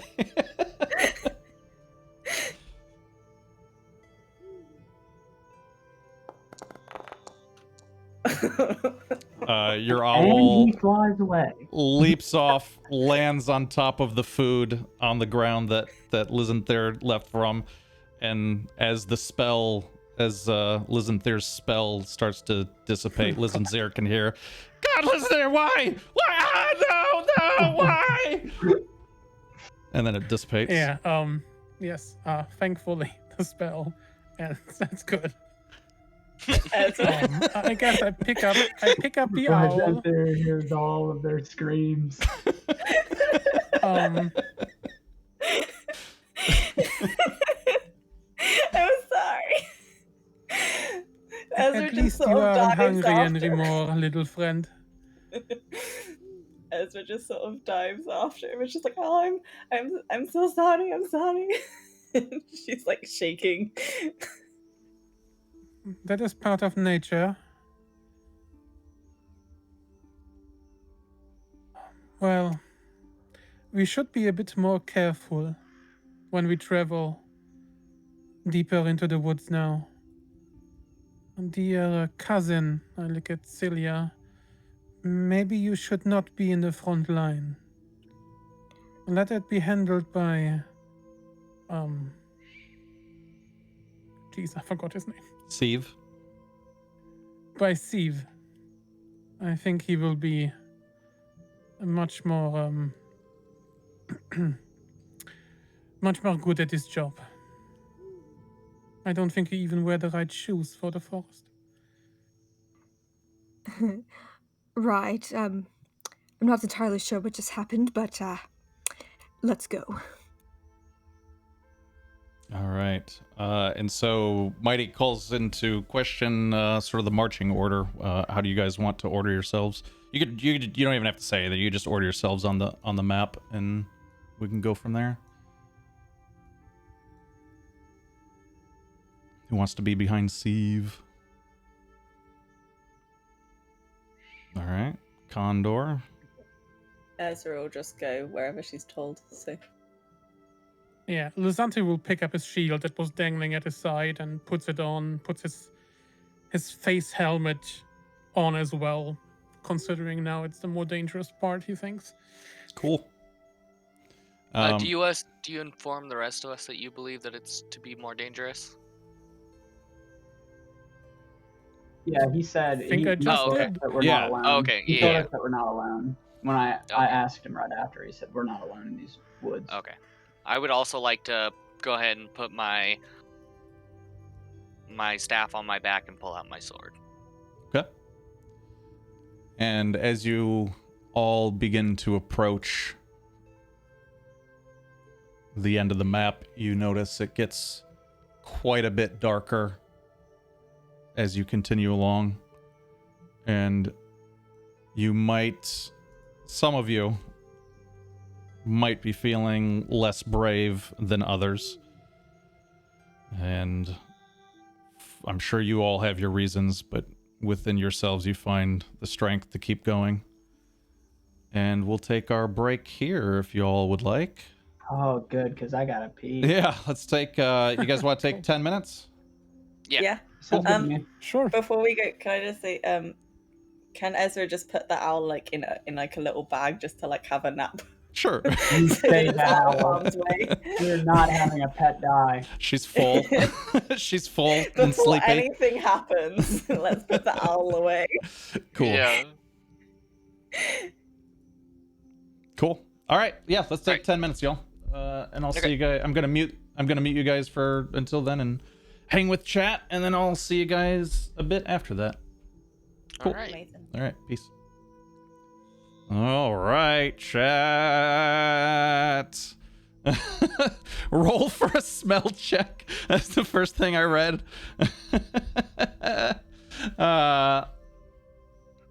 What's up, guys? How are you guys digging the session so far? Pretty neat.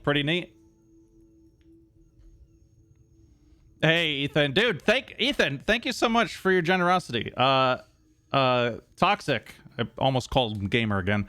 Both of you, thank you guys so much. I'm sure our 3 players that have inspiration now are thankful as well. Talking about making a cult. I stumbled into one.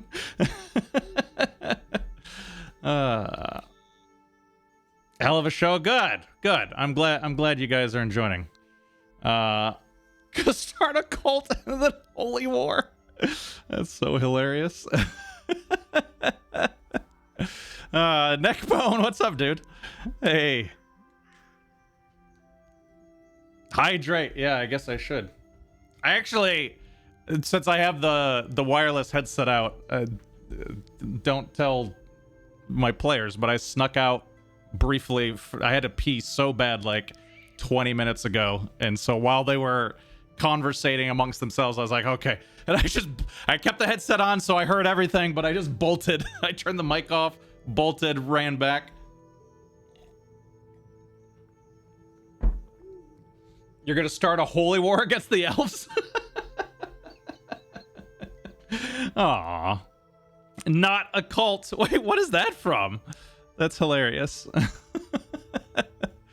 I did it for a selfish motivation? What selfish motivation is that? Communication with animals where you're going buzz, buzz, buzz, or the fireflies understand you talking whatever language. I assume, I mean, he can answer for himself, but I assume that he was talking in Elvish, and they just kind of understood. And I also assume that the bugs were also talking in. I got my puppy here. I don't know why she's in my room, but I also assume that the bugs were going buzz, buzz, buzz, or whatever they were doing. There's like a universal translator in the magic line, you know what I mean? Everything's great. Keep the attention on the humans. Half orcs shall rise from the ashes.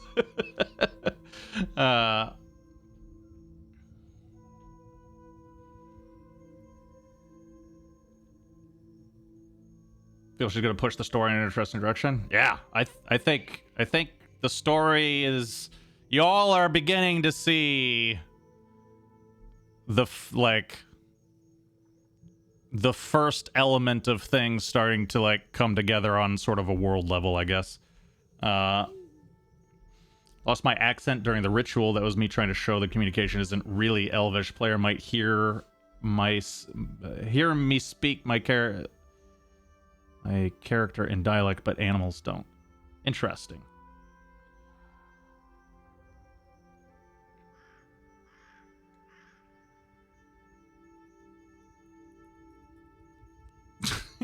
Y'all a bunch of warmongers.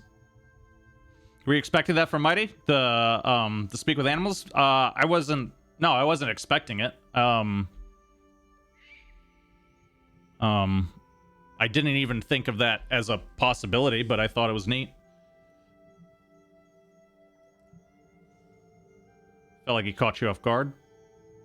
I wouldn't put it in those kinds of terms. I know there's magic, right? So I know to like expect the unexpected. That doesn't mean that I expect that was going to happen. It's more just like I expect that things that I'm not planning to happen are gonna happen, and I just roll with it. You know what I mean? No, I know what you meant. I'm not offended or anything.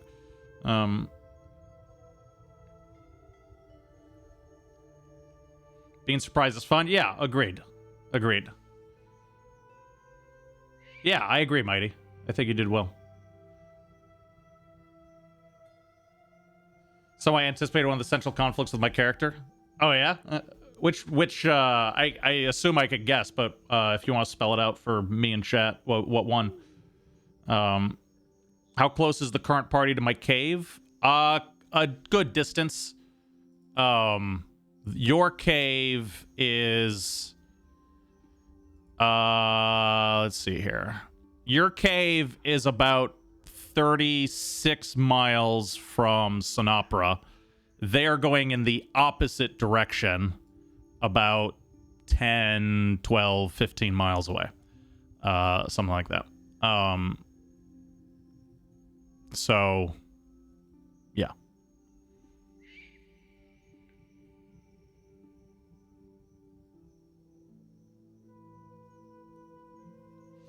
Session feels like there's some kind of underlying story going on. Yeah, I mean, yeah, we could talk more about all that stuff after the game, but yeah.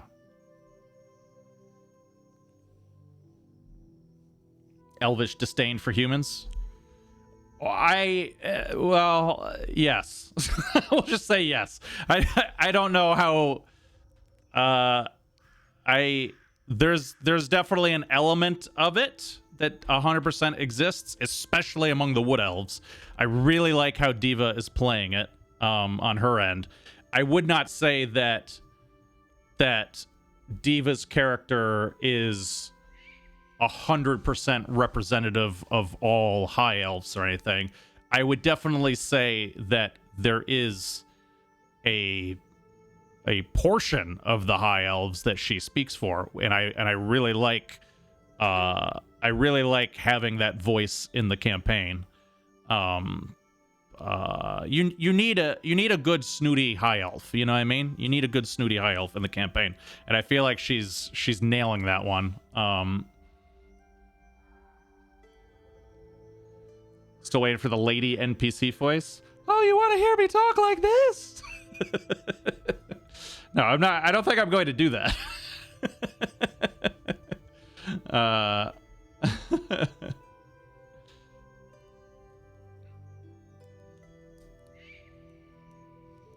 Gambit sounds kind of hot like that. Oh, Jesus Christ. Not sure it's a lady, but yeah, you're not wrong. It's something. You like my dude, I had to mute my mic. I was laughing so hard. It was so good. It was so good. It was A+. We need strange voices get to work. Yeah, that's one of the things on my list. I've got like 50 things that I need to work on for the campaign, and the voices keep getting put behind other things. At some point, I just need to take a day and just like look into the camera or in the mirror or something and just play around with voices and stuff. I just haven't had time. So I'm, I'm doing my best with with the gifts God gave me, which is not much.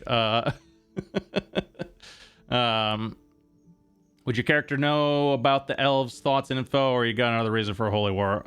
I'm sure they're not actually planning a holy war. I'm sure when it comes time to play their characters, they recognize that their characters don't know what's going on in this session, right?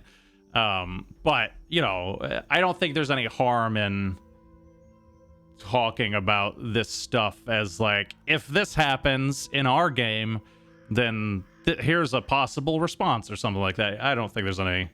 There's no... Oh, they are? Okay.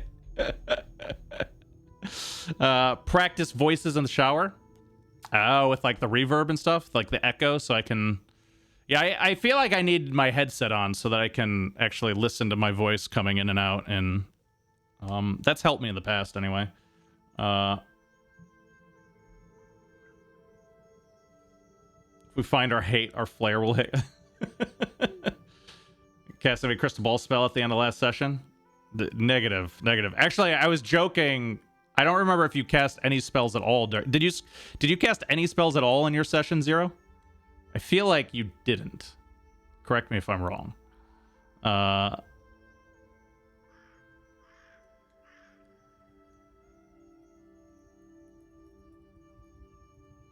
right. It's 9:05. I'm gonna go back to my players, and we're gonna continue. Hey. Hola. Hello. Is everybody back from the break? Yes. Perfect. Yes. All right. I think I just saw Maddie typing in chat, so I assume she's with us as well. You're muted if you are trying to talk, though, Maddie.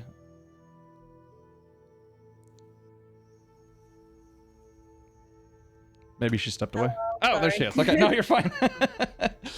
She is back. I just didn't want to continue until I knew that everybody was here. Yeah, sorry, I had like a million different buttons to press. I was like trying to get my stream back going and then like get Discord going, and I haven't got my other monitor. I was like, oh, what's happening? Okay, so real quick, chat, I am closing the chat windows just so I am undistracted from everything. So just keep that in mind, and if everybody is ready to continue, I will pull us over to the new map.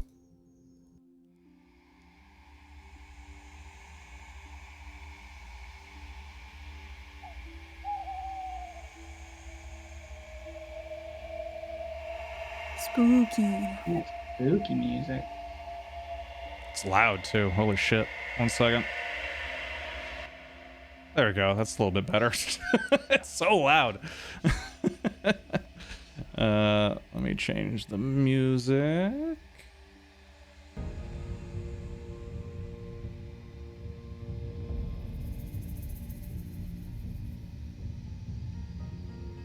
Okay. Man, that's still like I turned it down to like half and it still feels way too loud. Turn it down a little bit more. All right, that's okay. All right. So we are back and it's a couple of hours later. You guys have been walking through the forest for quite a good portion of the day at this point. And you... One second, it's still like so fucking loud. Holy crap. All right, there we go. Okay. You're moving through the forest. It's been a decent chunk of time, and it's starting to get dark out as well, and it was already hard to see the sun through as thick as the trees are. It is a little bit extra spooky because you've started to notice there are bones in these forests. And you've noticed some at first just kind of here and there, and most of them are at least half buried, but lately in the last like 30 minutes or so you've been spotting some that are more just kind of laying on the surface, and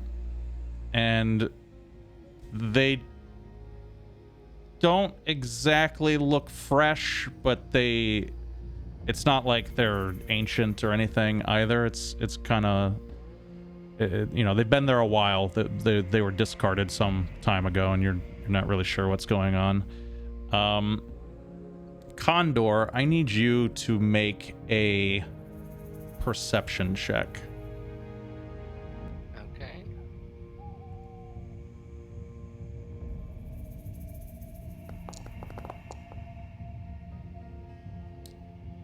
Okay. Okay. As you're walking, you look down at your belt where you've hung your the improvised axe that you found, and you notice that the axe head is not quite as small as it was before, and that really kind of voodoos you out. It like you get like this, do like this double take, and you kind of look it over, and as you kind of lift it out of your belt, you notice that the wrapping has gone from some kind of like very fibrous old material to a lot fresher of wrapped leather. Okay. I would like to put it back on my belt and let it stay there. Okay, sure, no problem. So you all continue to kind of move through, and if everyone could roll a perception check for me real quick.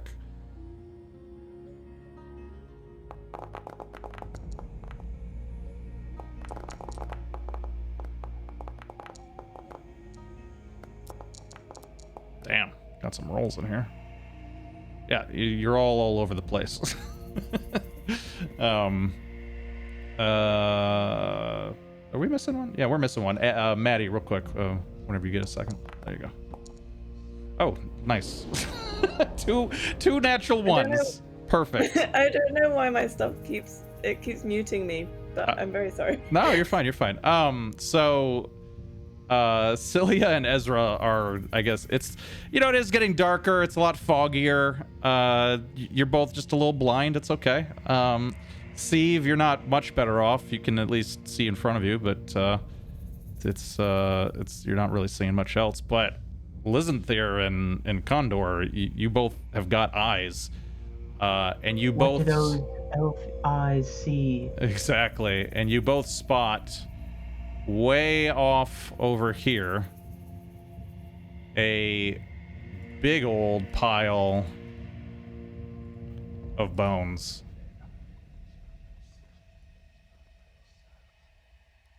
Okay.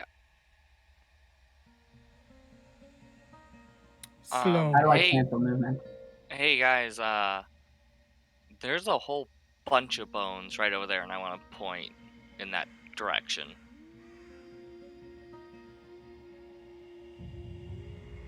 Let's go check it out. Should we? Be careful. I mean, do y'all want to? We are here to find answers. You are We right, have to look. and to learn.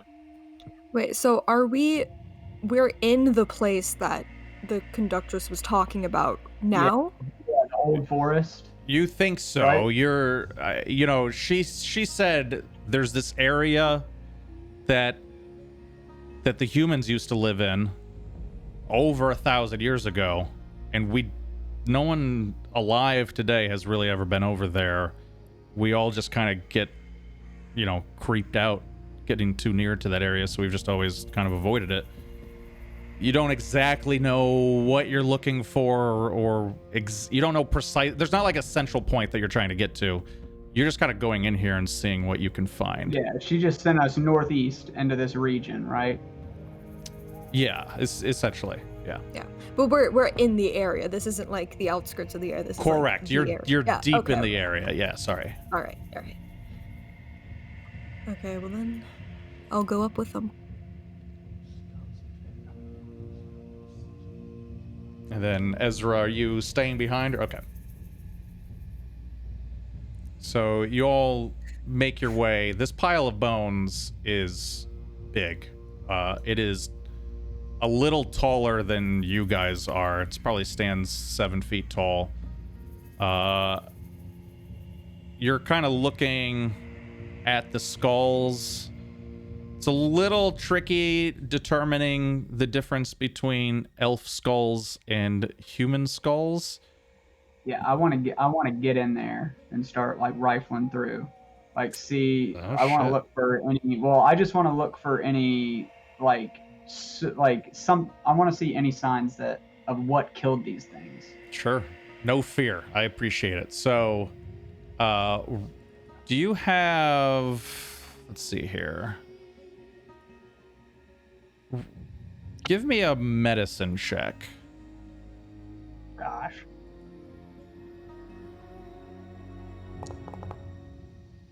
Okay, not bad. Not bad at all. No. It is... You're finding both.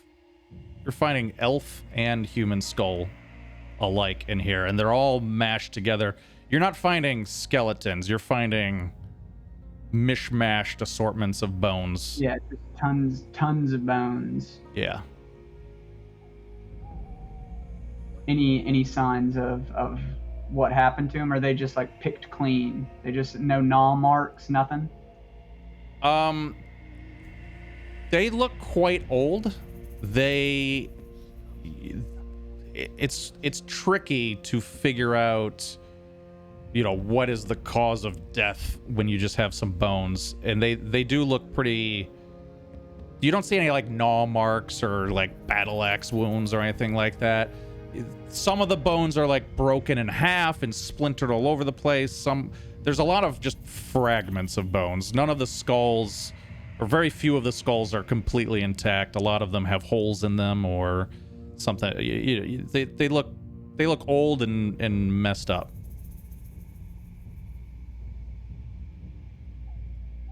Okay.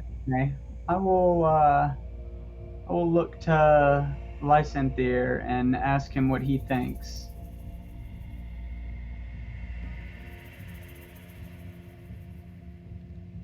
There's a bit of silence at the start. He kneels down, takes one of the skulls into his hands, and looks into the eye sockets for a brief moment. I don't know what exactly happened here. Whatever it was, it looks like tragedy. Mighty, roll a dexterity saving throw.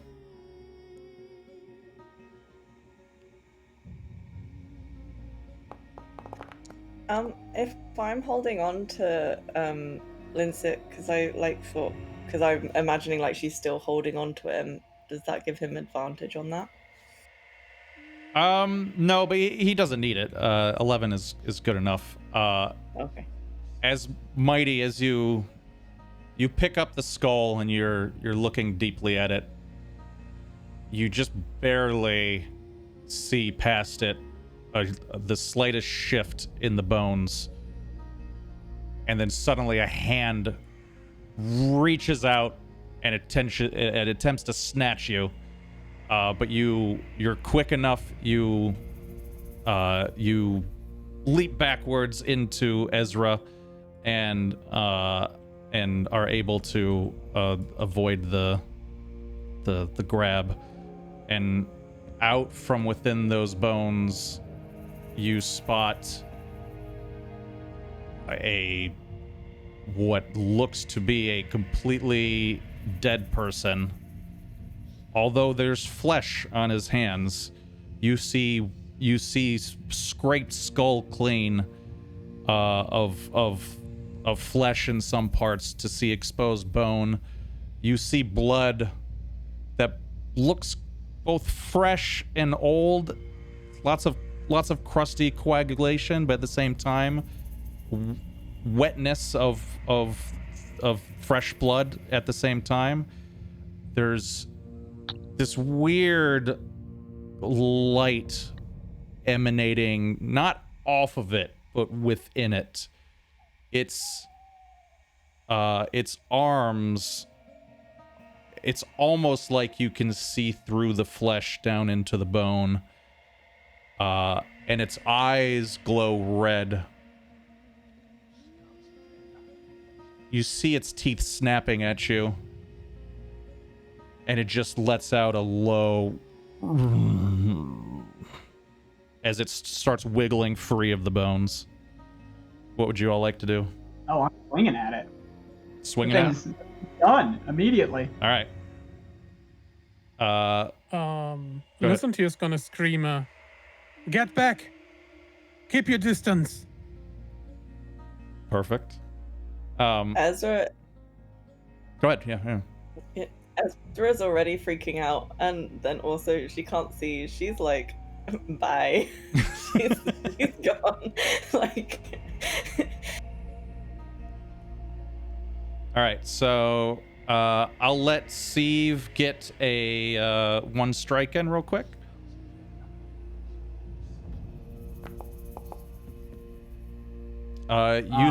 You swing down, but as your Volanti is sort of just cutting through the air, another pile of bones a little bit higher up splashes down in front of your blow, deflecting your Volanti, and it just kind of harmlessly bounces off of this figure. And now we're going to go into combat mode.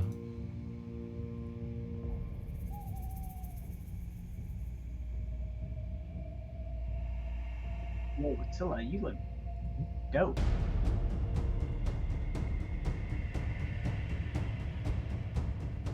Cilia, my bad. It's okay. I'm a sorcerer. I got magic stuff. Yeah. Look like you have a phoenix wing. I'm I'm not gonna lie, I think Foundry hates me. My rolls are so bad.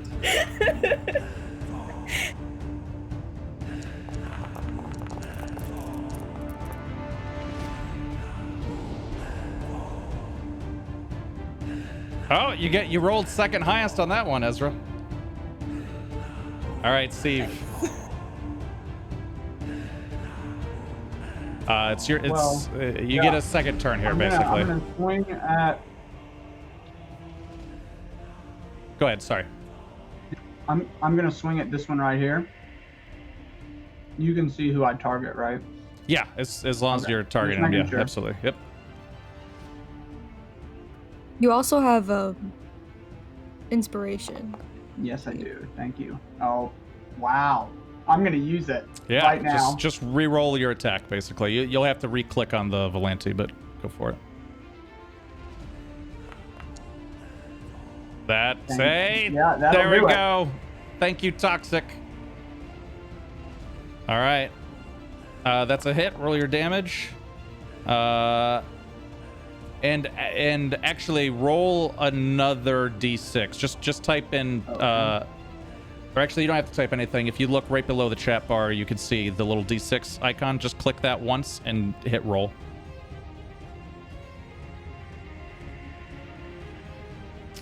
Oh, yeah, there you go. There we go. Got it.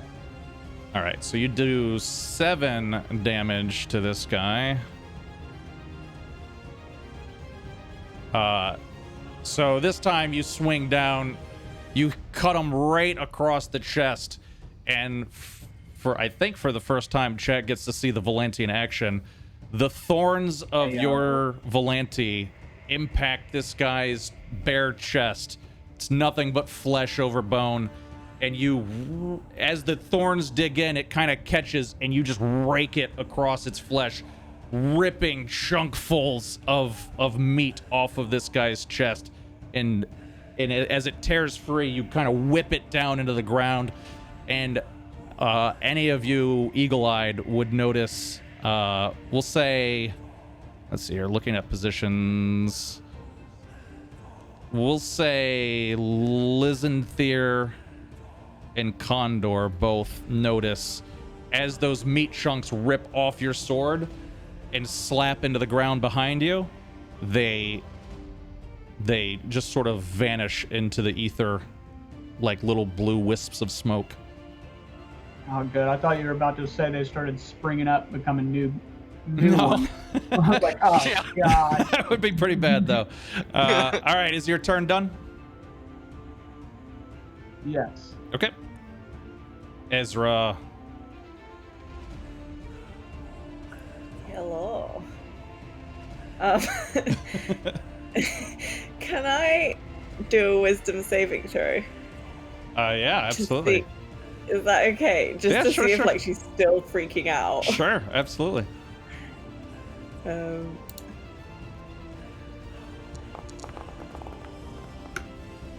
Okay. You're still freaking out by the looks of Still things. freaking out. Okay, Ezra's gonna move then.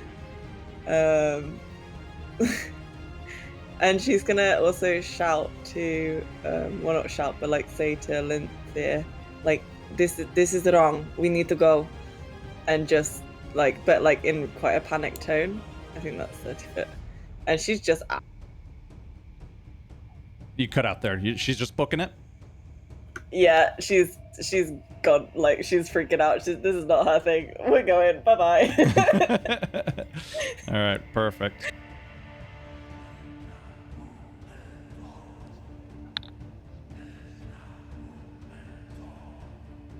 All right. Ezra, as you start booking it from behind a large tree stump, about 80 feet away from you, you see what you're not exactly sure. It doesn't quite look like the other ones. It's still glowing with that same sort of ethereal light, but this one's crawling on all floors. It seems to have all of its flesh intact.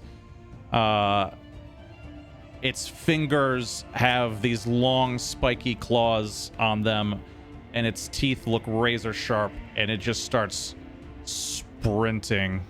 It's not so much sprinting on 2 feet as it is like it's like a dog where it's just like running on all fours charging at you. It's clearly humanoid though.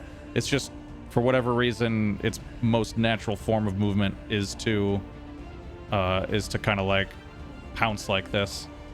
So it's making its way towards you, moving real fast, but that's the end of its turn. Thanks. I hate it. Great. Condor, your turn. All right. I would like to help out Steven by attacking this zombie here. Okay. How do you select a Double target? right click. Just double right click the target, yep. Okay. And attack. Normal. Oh yeah. Is that a hit? That is a hit. Yeah, absolutely. Wait. If you're using... So if you guys... When you use your Volantes against these guys, Did we they... just press versatile? Yeah, that's right. Press versatile. Yep. All right. Oh, okay. Yeah, so go ahead, roll an extra 1d6 for me.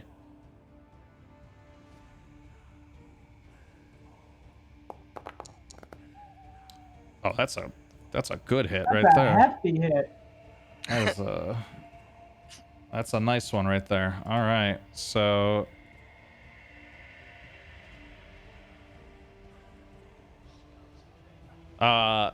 so you whip out your Volante, run over, just slam him across the head.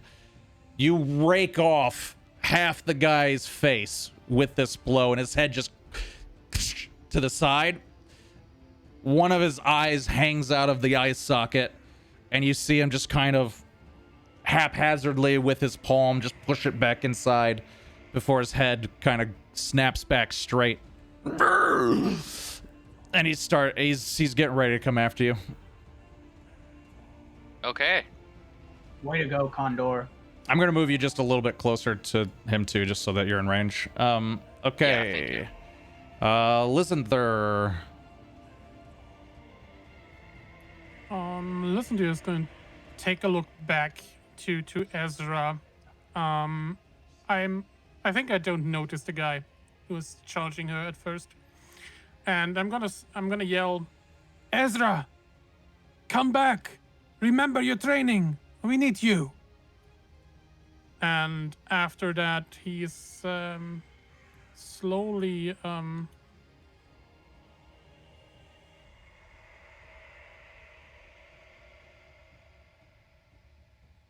moving up to here, I guess. Mm-hmm. And I'm going to attack the one in the who was behind. Who was at the end of the group. Okay, sure. Just This one. yeah, just if you target him, we'll see who you're looking at. Yeah. Oh, sure. Sorry. That's fine. Cool. So, holy hell, what is that? Why? Did you just hit like 5 people? I'm confused. Yeah, that's strange. I don't know That's why. a but glitch. Interesting. Yeah, it's fine. Just roll the attack and it's not like it auto does damage or anything, so okay. I'm not worried about it. That's just fun. That was really weird though. Yeah.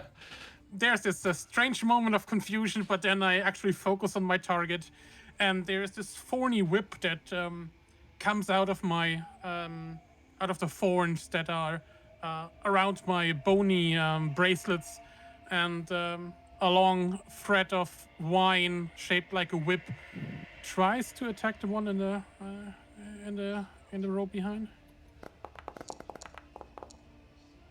Nope. Okay. You still have that inspiration if you want. Or wait. Sure. Wait. I Does that hit? I can use that. Oh, that hits. Oh, nice. That hits. That hit. Okay. These are weak boys. Wow. Yeah.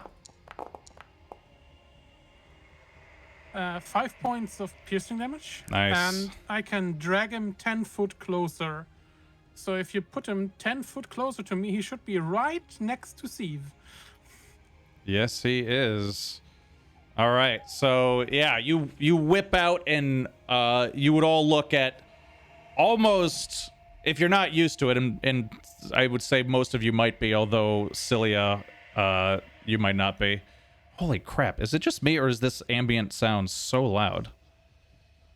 Yeah, I It's a think it's just little you. loud, but It's it's not like bad. it like while I was talking, it felt like it got 3 times louder out of nowhere. Anyway. Yeah. You're just getting amped now, so it's getting louder.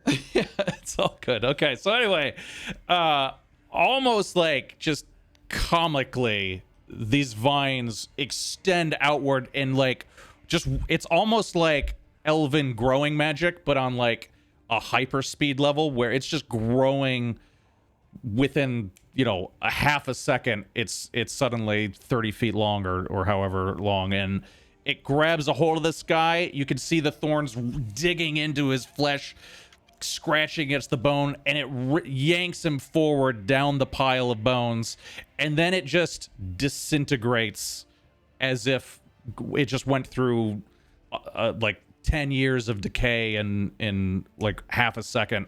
And now Lizanthir's gauntlets are completely normal once again, and the zombie is I think it doesn't pull him prone, right? It just pulls him towards you. No, just pulls him towards Yeah, me. okay. So he keeps its balance. Although, you know what? Let me give him.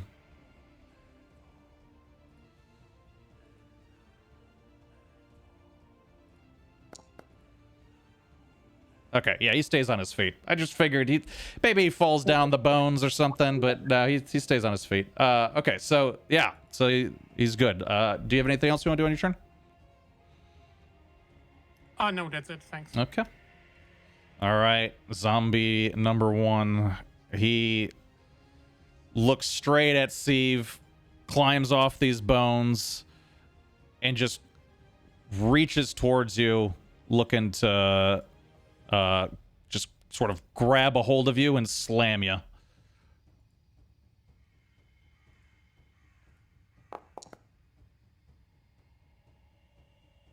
Yes.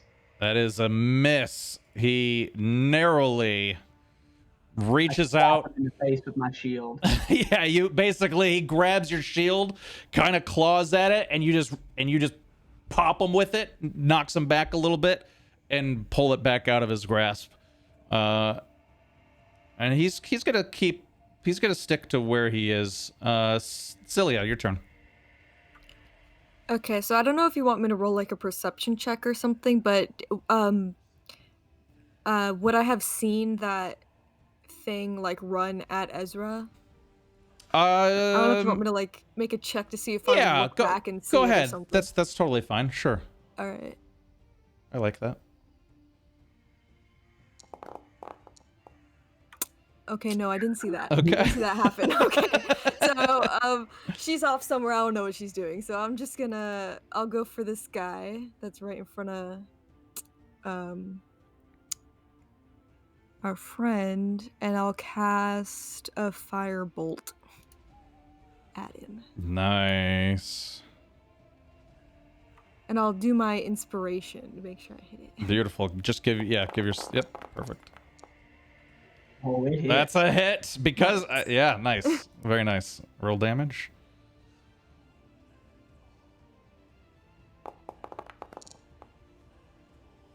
Nice. The little animation and everything. Beautiful.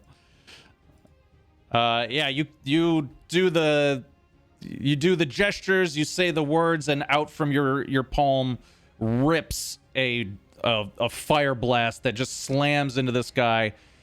He goes flying backward into the pile of bones here, and just lands bodily in them.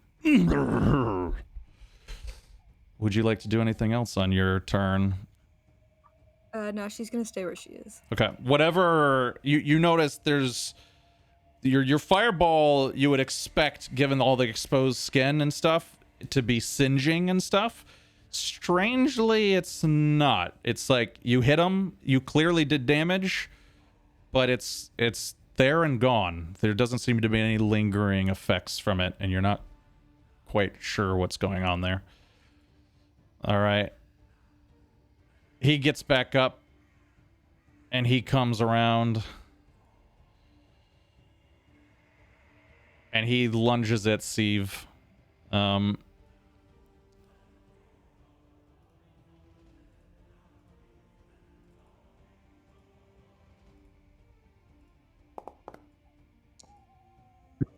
Okay, well that hits. That's a hit right there.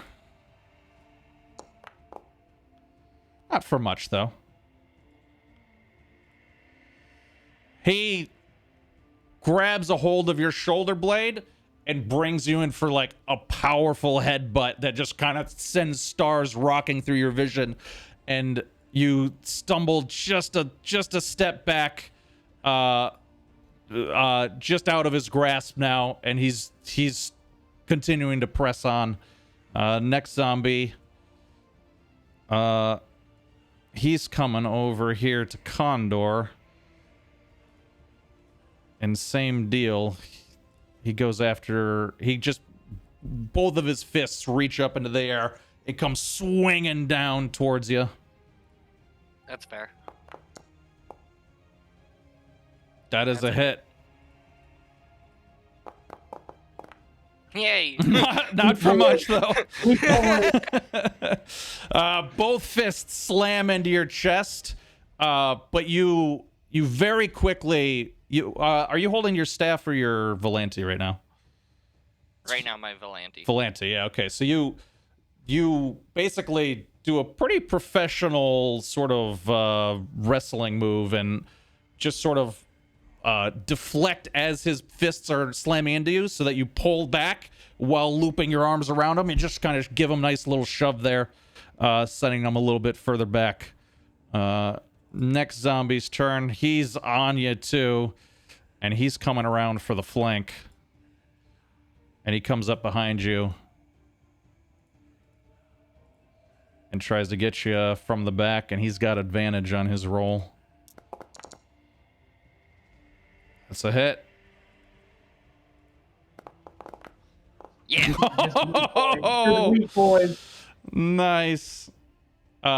You're surrounded and you get hit in the back, but once again you're able to just to kind of bob and weave around these hits to kind of roll with the punches a little bit. You're literally rolling with the punches right now is what's going on. All right, Steve. Steve smiles and wipes a little blood off of his lip, and he's going to take a swing at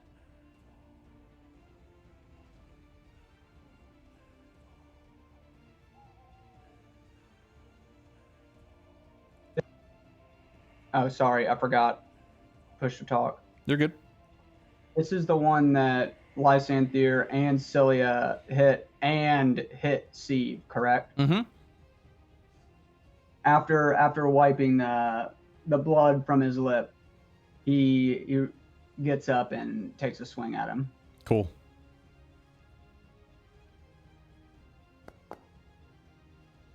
And he misses. That is a miss. That was almost a hit. That was almost a hit. All right. Yeah, you swing at him. He's so much on top of you, and the other zombie, as you turn away from the other zombie's grabbing a hold of your back, and he's pulling on you, and you're struggling with both of these guys, and whatever swing you got just kind of whiffs. Ezra. Hi.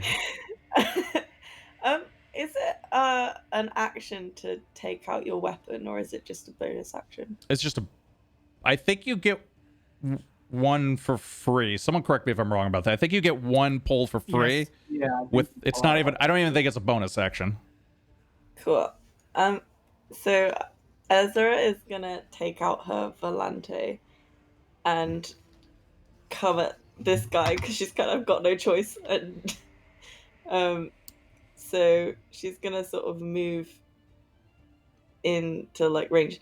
Can she like, can I use my acrobatics to sort of like jump and try and like hit it from like above coming down? Sure. E. Roll an That just- acrobatics check first. We'll just start with that. Okay.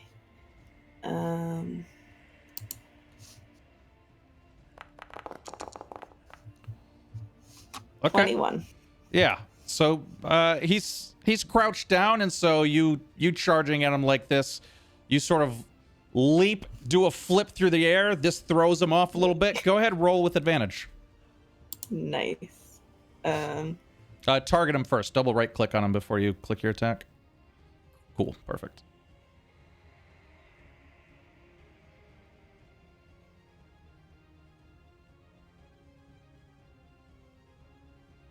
And then just click the attack button in the chat window.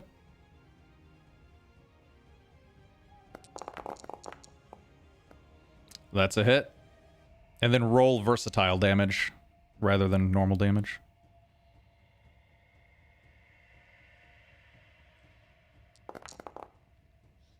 I love those dice. All right. So you charge this guy instead of running away. You start seeing him, you freak out, but you go for it. You charge, do a forward flip, slam him on the top of his dome with your Volante. You feel the thorns bite into his scalp, and you just rip the top of his scalp straight off. You just see blood just streaming down both sides of his face, and he just lunges, sort of face plants into the ground, picks himself back up, looks at you, and I think it's his turn now. Yeah. At least she got one good roll. He's coming right back at you.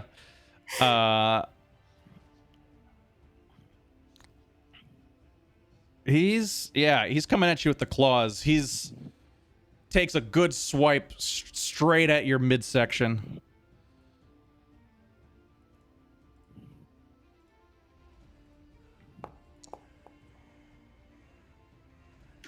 He does not hit. He lashes out viciously with both arms. You slap one away with your Volante. You dodge back with the other one, and just get out of his grasp a little bit. He pushes the advantage into you, but that's the end of his turn for now. Condor. I would like to cast Entangled at my feet. All right. Except I'm not sure how to do that. So if you go into your spell, double click your character, open up your character sheet, basically click on the spell book, and then Entangle's at the bottom there. Yes. And just click on the icon, the picture instead of the words.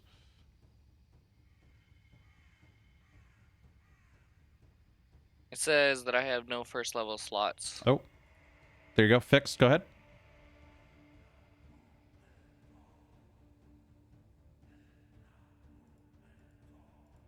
Right at my feet.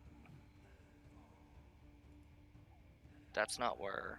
That's all right. I wanted a circle around my feet. No, you're fine. I'll move it for you. So like that, basically? Yeah. All right, perfect. Yep. Cool. All right, so grasping weeds and vines sprout from the ground in a 20-foot square.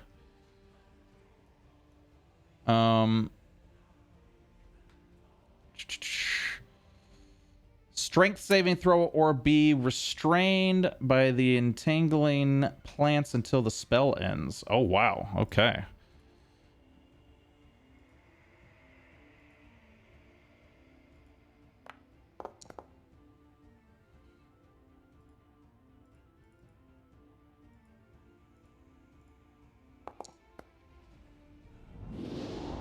All right, well, that guy's definitely caught. The other one is also caught. Okay, they're both restrained. Can I bring something up? Please. It also affects the caster if he's in the area. Oh, yeah. Okay. Go ahead, roll a strength save. Thank you, Mighty. Good point. Save strength. Not sure if it's good if I I No, it do is. that I for mean, my yeah, own. it's good to be I fair. don't think it was good. Well, You're stuck in there.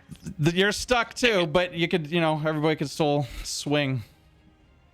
All right. That wasn't the plan. Aw. Lysanther, your turn. Lysanther. Sorry, I don't mean to Yeah, be misinterpreted. it's fine. Yeah, I mean, you're not a wood elf from our clan, so it's fine if you mispronounce it, right? So I think he's going to move.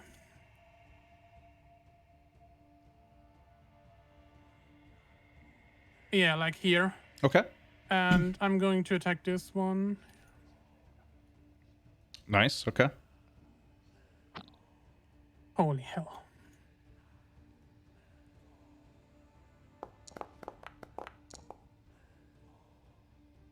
That's an Okay. 18. Yeah, it hits the zombie. It's fine. Just roll damage. That's a good hit. Wow. All right. 6 points. So once again, you lash out your gauntlets.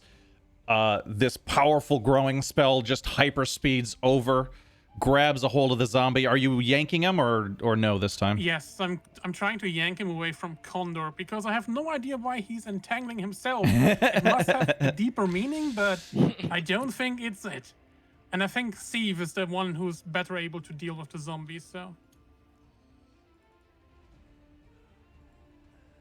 Are they on top of each other now? I'm working on it real quick. You slam your zombie into this zombie, and that shoves him away too. So now Steve is no longer he's, well, at least from that zombie, he's not what's it called? Flanked. Okay. All right. Is that it for your turn? Yes. Perfect. Oh, wait, Oh. I'm gonna scream, Condor!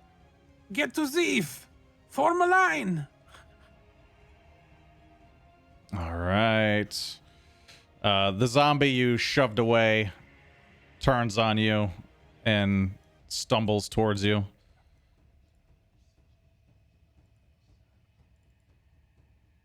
And attempts to... He reaches out towards your shield and attempts to pull it down while his other fist slams over the top of it. Oh, that... That's it. he did it too. Okay. Yeah. Man. Holy fuck. Wow. Not And good. sure enough, he pulls down your shield, Oh gosh. pounds his other fist into the skull, protecting your head. You feel it crack underneath your you feel the skull crack underneath his fist, and the shards dig into your scalp, and you can feel little cuts in your forehead and in the crown of your head.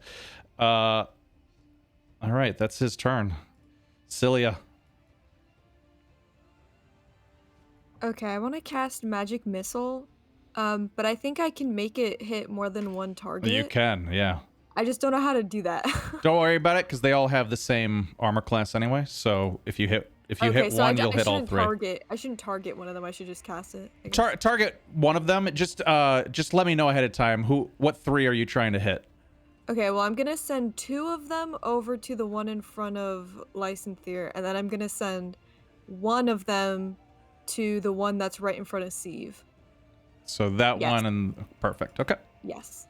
Okay, so let me.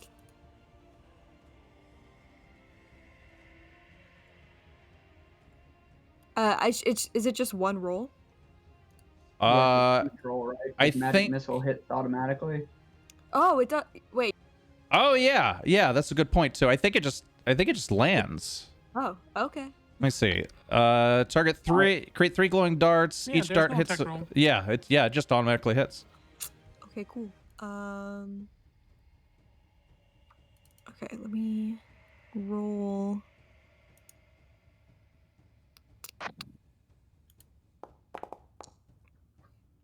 Nice. Oh, I think that one roll does. You don't have to roll 3 times. I think. Mighty, correct me if I'm wrong about that, but I think it's the one roll does damage to does the same amount of damage to all 3 targets, right? You roll for each missile, as far as I know. Do you? I've never played it differently. Yes. Does anyone else, Cilia? Yeah, or I thought that's how it was too. I'm not. Yeah, that's how 100% I've played. Is each missile gets its own attack. Okay, go ahead and roll. I'll look it up later. Go ahead and roll 2 more times. We'll say that first one hits.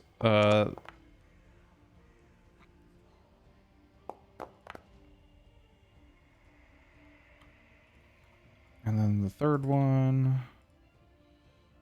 All right. You send these 3 missiles. Again, doing the sort of incantation, moving your fingers in the correct way, and out from the center of your hands, or out from the center of between your hands, these 3 missiles launch into the air, glowing. 2 slam into the zombie right in front of Lizanther and hit him in the back repeatedly. He stumbles into Mighty's shield, and Mighty shoves him back once again. And then the last one lands on the 3rd zombie, sort of knocking him to the side a little bit. Yeah, he's no longer flanking. Steve is no longer flanked as a result of that. Is there anything else you want to do on your turn? No, just wonder how they're still alive. Yeah, dang, man. They're messed up. These are tough little guys here. All right, it's his turn, and he not flanking Steve, but he just goes for the attack.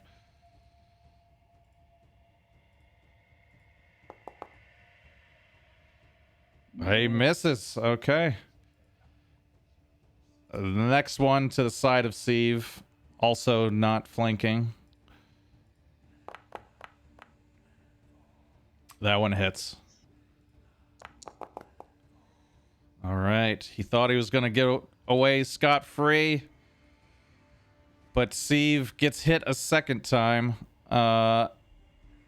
Basically, he grabs you by the shoulder, and he kind of spins you towards him. And as you get spun around towards him, he just sends his skull, which is the flesh on it is mostly gone, so he just sends solid bone straight to between your eyes and knocks your head back again. Now, let me just do one thing. Steve is laughing this whole time. He looks like he is seriously enjoying this fight. And the zombie by Condor, entangled but still, caught up next to you. He goes for the slam as well.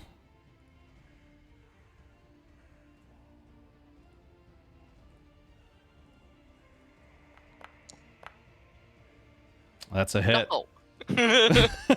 uh, By 1. He grabs a hold of your bare shoulder, pulls you around, and just sends a punch straight into your face. There's no flash in these blows, but they do hurt. Yeah, they do. Roll a concentration check. That's a not a concentration check, a constitution check. Yeah. You succeed. Okay, your spell is still holding. But on you too, and you're feeling really woozy at this point. Blood is just kind of streaming down your face. You're not feeling too hot at all. All right, Steve. Well, I mean, I'm gonna have to end this one that's been hitting me. So I'm gonna swing again at this guy. Perfect.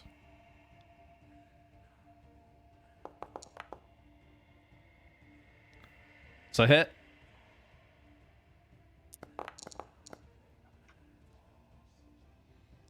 Okay, that's a good bit of damage. Oh, please tell me this kills this guy. He's taking like 20 damage. Let's find 25. Let's find out. So you slam your Volante into his shoulder blade so hard it cracks the bone, It digs down into its chest, and you feel one of your thorns likely pierce its heart, if it even has one. It stumbles backwards into the thorns, where it now has to make a strength save. Oh, it succeeds, though. And it steps back forward once again. You could tell it's hanging on by a thread. Its intestines are coiled around its feet at this point. It's half... like one of its arms isn't even working anymore. It's struggling here. It's got 2 hit points left. Still within 5 feet of me. It is, yeah. Okay, well, Well, what? Sorry. Steve, if you're on push to talk, we can't hear you. my bad. I said I'm gonna bonus action and do my second wind and get some hit points Nice. Cool. back. Feel free. It should be in your feature. Okay, yeah, you found it. Cool. Nice. Nice. I'm back to full health. Yep, back at full health. Perfect. All right, Ezra. So I think Ezra's gonna keep concentrating on this guy, and he's like facing her, isn't he? He is. Yeah. So she's gonna just like swing at him with her Volante again. Okay.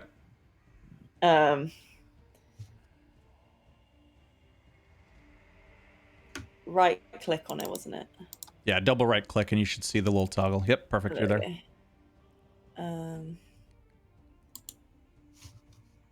Then attack. That is a hit. 14, 17. Tearing him up. Yee. With 1 damage. Yep, hey. Four. Tearing him up. Okay, 4. That's not so bad.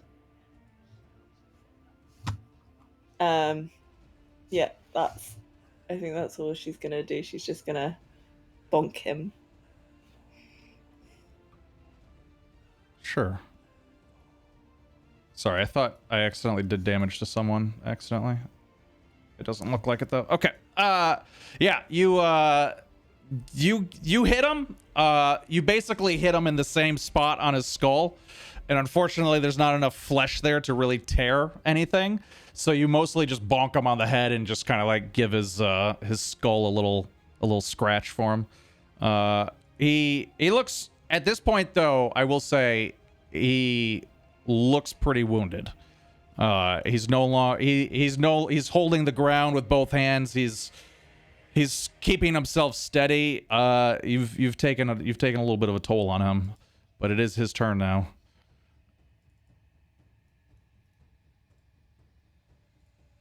He goes back at you with his claws. Ooh, nice. Okay. Oh, he just That does not hit. too bad. He lunges at you. You know what? What the hell was that? Sorry. That was scary. That made me jump. As he reaches towards you, I'm gonna give you a bonus action to a bonus attack against him. Go ahead, roll. Oh, Bob. And Yes.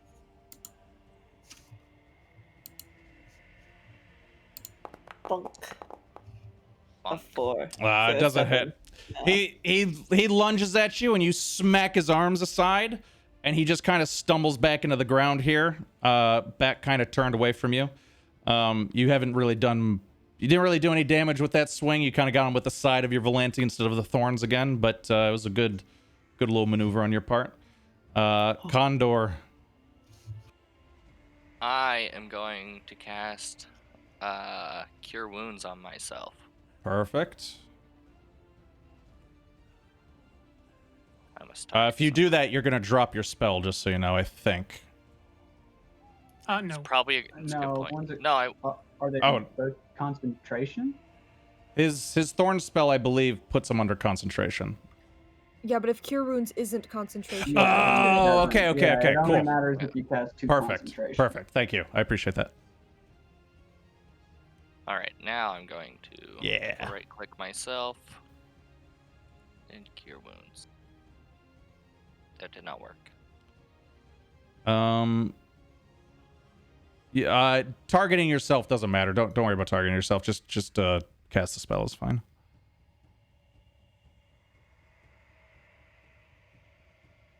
It will not let me even cast the spell. Really? Mm-hmm. Oh, I see. Here, let me see. Let me see if I could do it for you. I'll let you roll for it, but can you click that button or no? I clicked it. Nothing? Nothing. And that's a weird. Okay, just roll a 1d8 plus 3.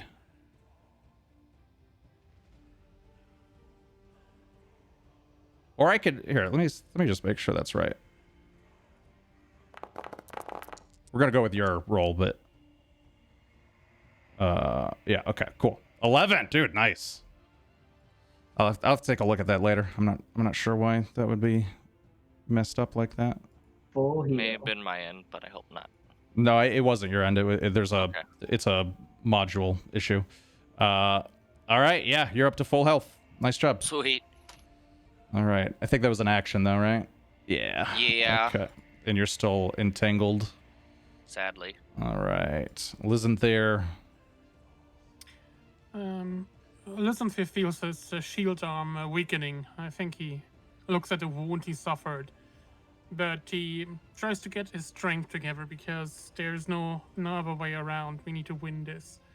He stomps his feet on the ground, makes a motion like a rushing bull, and hammers his staff with a loud cracking and banging noise against the ground and casts Thunder Wave against Nice. the 2 zombies in Oh, front I of love him. it.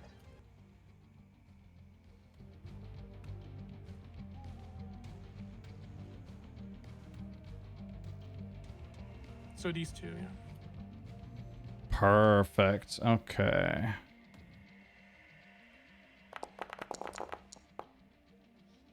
$13 points of thunder damage.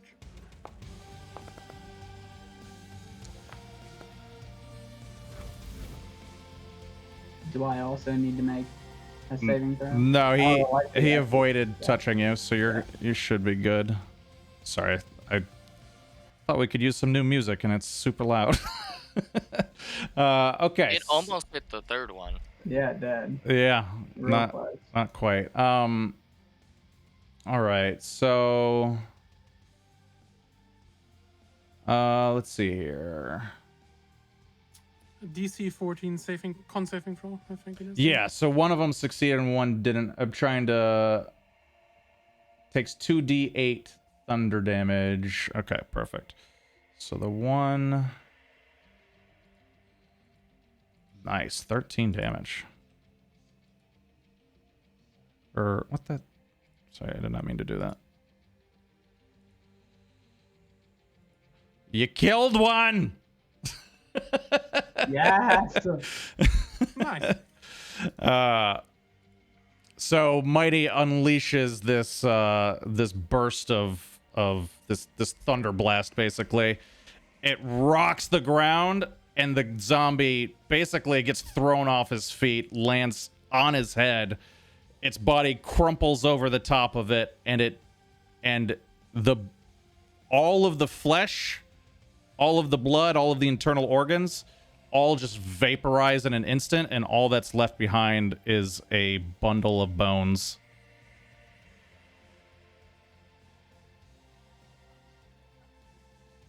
Get out of Yeah, here. I'm moving. Perfect.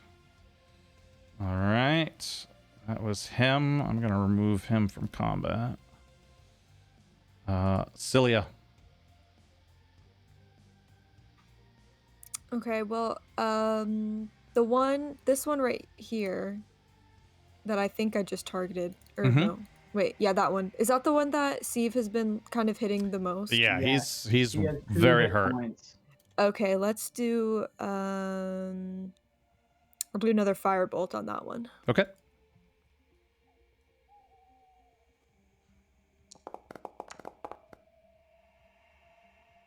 It hits. It's just by the skin of its teeth, but it hits.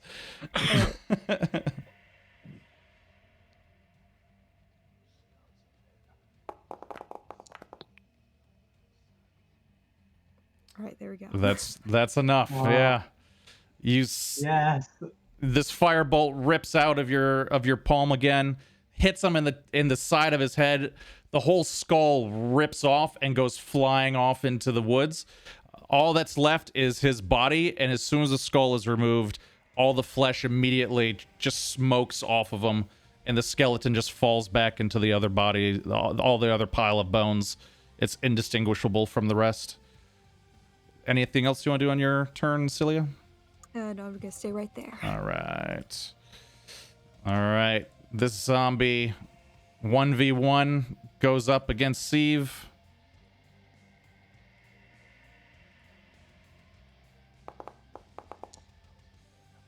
It hits. Oh, yeah, barely. Just barely. No damage, though. Basically, it knocks your shield aside, and he just backhands you across the face. It smarts, but you're okay. This zombie, thankfully, Condor's nice and healed up, but this zombie targets you.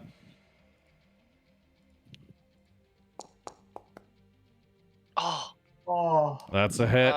Let's see how much damage, though. Damage is what matters. Oh, that's an okay hit against you. ouchies. It grabs a hold of you and just yanks you and bites you on the shoulder, basically. Nice. Roll a concentration check. Yep. I'm good. You're Still there. good. All right. Steve. After getting backhanded by this guy, Steve is going to spin and try to take his head off. Nice.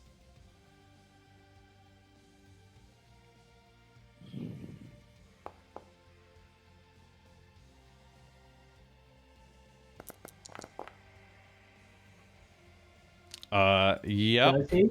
you do. Yes. You knock him right across the neck, just decapitate him. All the bones just fall to the ground right where he stands.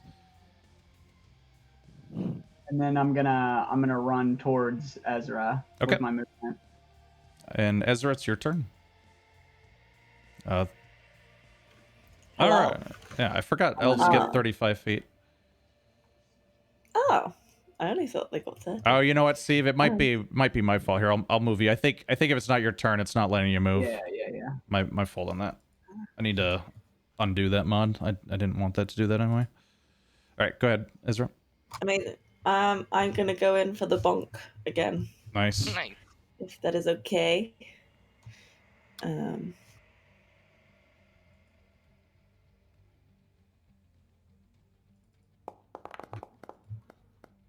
That's a good hit right there.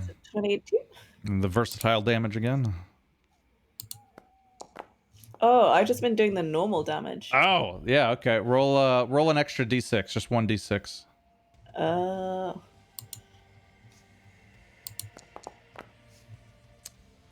Nice. Nice. Spicy. So that's 10 damage overall. Yeah. Oh. My goodness. All right. You know what? Finish him off. How do you do it? Yes. I just want to like jump and like just cut his head off, like, you know, like just like when you jump and then you just like cleave down and then like, Yeah. behead him. You get him like- right in the back of his spine. You feel all those thorns just dig down into him. You don't cleave his head off just because of the nature of the Valenti. It's not like a sharp weapon in that way. But you get him so deep into the back of his head that his head just rolls back. You feel his spine snap, and all that's left is this like neck on flesh. which you then, as you rip off your, as you like kind of like scrape the Volante along the like off of him, you basically tear his neck right off by the flesh, and he just lands on his back completely dead. And when she does it, can she just stand over him and just go like, "You don't fuck with me or my family"? Oh, yes. Awesome. All right, Condor. All right, I'm gonna come down with my Volante. All right.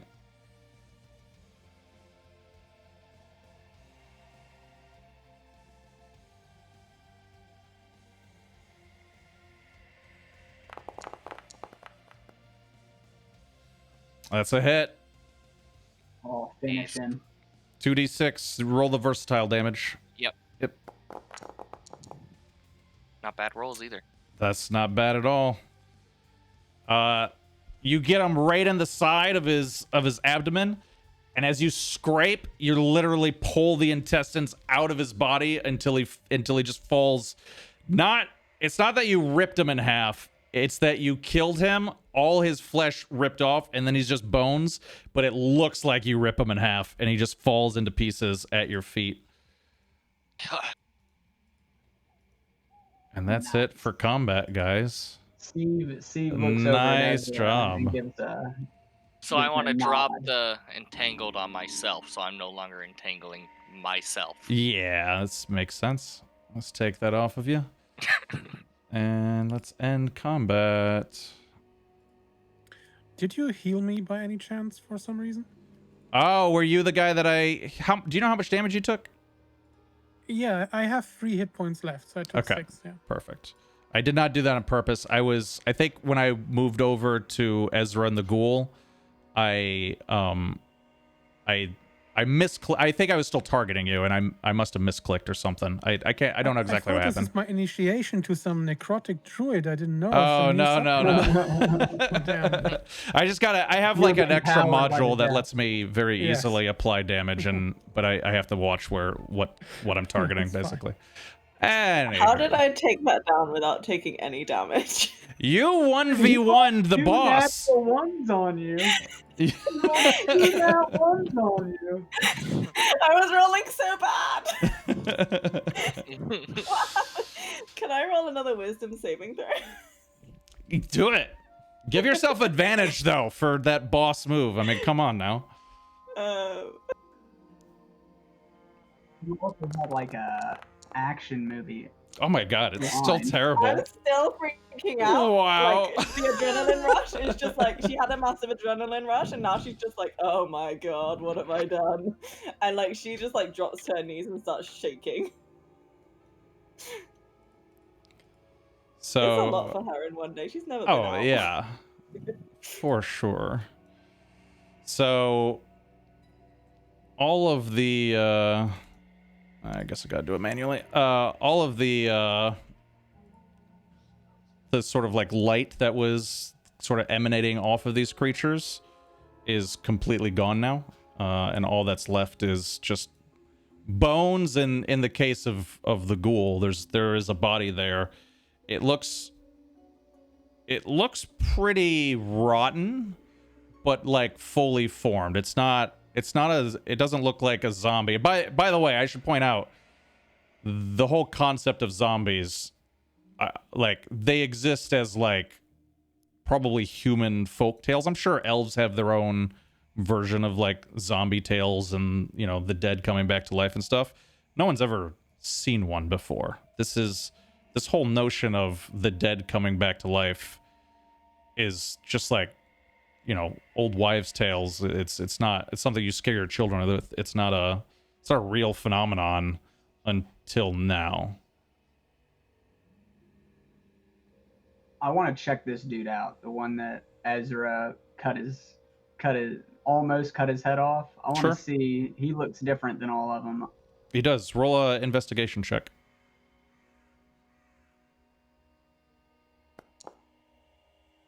Okay. Yeah, he is different. The other ones, when they died, whatever light was inside of them vanished into like blue smoke, essentially. And with it, everything but their bones did as well. With this guy, the light vanished, but the corpse still remains, headless as it is. It is, its fingernails and toenails are sharp and pretty jagged. They look more like animal claws than human or anything.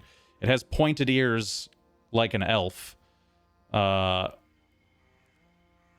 a medicine check. You know what? Roll a medicine check. If any of you have. Oh, nat 1. I don't see. You don't see shit. If anyone has actually taken medicine as a proficiency, I'll let you roll an extra check on this part. I apologize for the nat 1. You're standing close to me. It's my curse. You did it. Do any of you have medicine? I'm not sure if you do. I don't. I have a -1. Yeah, none of you do. Okay, that's fine. Yeah, I'm an investigation guy. You're not really sure to what to make of this guy beyond that. There's no real loot on him. He's got, a loincloth, and that's about it. But he's dressed in what like a humanoid would be dressed in, correct? Yes. Like he definitely is intelligent compared to the others. He's wearing a leather loincloth. Beyond that, I can't really give you more information. Than the tribals are, so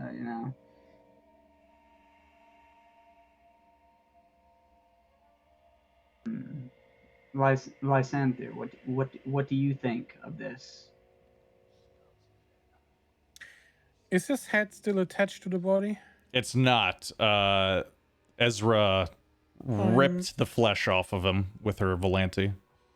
I'm going to turn around, grab one of the longer and maybe split bones here on the ground. Sure. And gonna ram it into the bottom of the skull where it was severed off. Okay. Maybe we should bring this back to the council. Smart. Yes. Basalia will definitely want to see this. And I like to bind my wounds so that I don't bleed all over the map. Yeah, that makes sense. Some healing. Let's see here. That's a good way to do that. Probably that, and then that. I have no idea. But I think I might have helped it. I don't know. It's a weird mod. Let me see if I can do the same to him. All right, there. We'll see if that helps or not. I don't know. Okay. Do you all wish to continue deeper or head straight back, or... Can I look at the thing on my hip again and see if it's still intact or if it's gone back to the way it originally was? So what's interesting about the axe, the old makeshift axe you found earlier on your hip, is now there's a full axe head on it made of flint. It looks sharp. The wrappings look fresh. They look brand new. And the Do you want to see this as well? roll a perception check. We'll see. Well, in any case, I do want to look up Absolutely and not. show everyone. Oh, if you show everyone, then yeah, you all see it. Yeah, I want to walk. Good. Sorry, you just, let me get there. I want to walk up and show everyone. And do you guys think that this would be useful to bring back? Look, it's different now. And I'm holding out with both my hands in case anyone wants to grab it or anything, but I'm just kind of showing everyone. I definitely grab it. My eyes go huge. And Sure. I start muttering to myself, looking all over it, swinging it, trying to see if checking anything. It's got kind of an awkward handling to it. It's not perfectly balanced or anything. It's nice and sharp. It's fairly well made, but there's nothing like, aside from what has happened to it over the last several hours, there's nothing special about it. Other than the fact that it was crappy and now it's yes. Aside real from that, nice. there's no markings to indicate that there's something special about it. Okay. I do want to hold my hand out Yeah, to I hand get it back. I definitely Yeah. hand it back, but like I have huge eyes and I'm kind of like rubbing my chin, like you can tell that I'm seriously like trying to figure out what is happening with that thing. Yeah, and I also want to like make sure it's really secured in my belt now, because now I gotta protect it to make sure it gets all the way home. Sure. Okay. So, I don't know if anyone answered before. Do you guys want to go deeper into the woods, or are you heading straight back now? I think we should Well, what head back. time is it? It's nighttime at this point. Yeah, it's nighttime. Like, so do y'all want to head back, or do y'all want to take a long rest and keep camp here and then push forward, or do you think what we found is enough? I believe what we found is important enough. I don't know if it's enough, but it's important enough to go back. It only brings more questions, though. It brings no answers, just more questions. I think the Ezra. council should know what is going on here. Okay. It is not like they are aware of the situation. Yes. And I think we should come back here as soon as possible. I agree. But a bit more prepared. We are here now, though. I will do what y'all want, but I believe we are here right now, and I believe in answers, and all I've gotten are questions, and I don't want to head back with more questions than answers when they sent us here for answers. And as Sieves talks, I don't know if Lysanther or Ezra would care, given your clan's kind of status in things. But Condor, you would know that Sieve holds a pretty high position within Wood Elf culture. I mean, you would all know this, that he holds a pretty high position, so his word carries a decent amount of weight.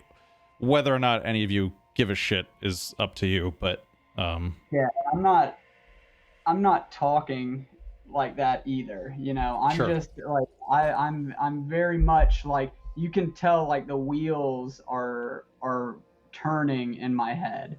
Like it's not a demanding thing. It's more of like, I personally, like, I need answers.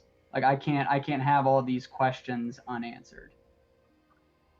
Ezra is gonna sort of stand up from where she was sort of kneeling down, and like shakily she's just gonna go like, I am leaving. You can come with me or you don't. I am done. And she starts to like walk out the way we came. I have a question about Cilia. sure. So she can read and write Dwarvish. Yeah. So I'm assuming she has some kind of like understanding of like dwarven magic and like wizards. Would she have any idea about like the types of magic? Like, would she know what necromancy is, or is that like an alien kind of thing to her? I would say necromancy is completely alien to you, to the Okay. point that you've never, if dwarves are doing necromancy, you've never heard of it. I don't think any of you have ever heard the word necromancy before. You've certainly heard tales about dead coming back to life and stuff, but like not as like an actual thing, but just as like, you know, like a children's story or something. But Yeah, I don't think if the dwarves are doing crazy shit like that, you've never been led to believe that that is even possible. Okay. I understand your thirst for knowledge, Save. But there will only be answers if there are people that come back, that can come back and deliver those answers. I think we found a reason why this might be a place that hides the secrets or the truths that we are seeking. But we weren't prepared for what is ahead of us. We now know what kind of things we will face here. So we can come back once we have recovered and take care of it. But don't rush blindly into a situation without knowing what is ahead of you. Steve nods like vigorously, like rubbing his chin and kind of looking like over, not looking at anyone, and it just says, "You're right. We should go. We should go." And then turns to Lysanthier, and when Ezra gets far enough away, says, "Your companion there. She's braver than she knows. You should let her know." And then walks off.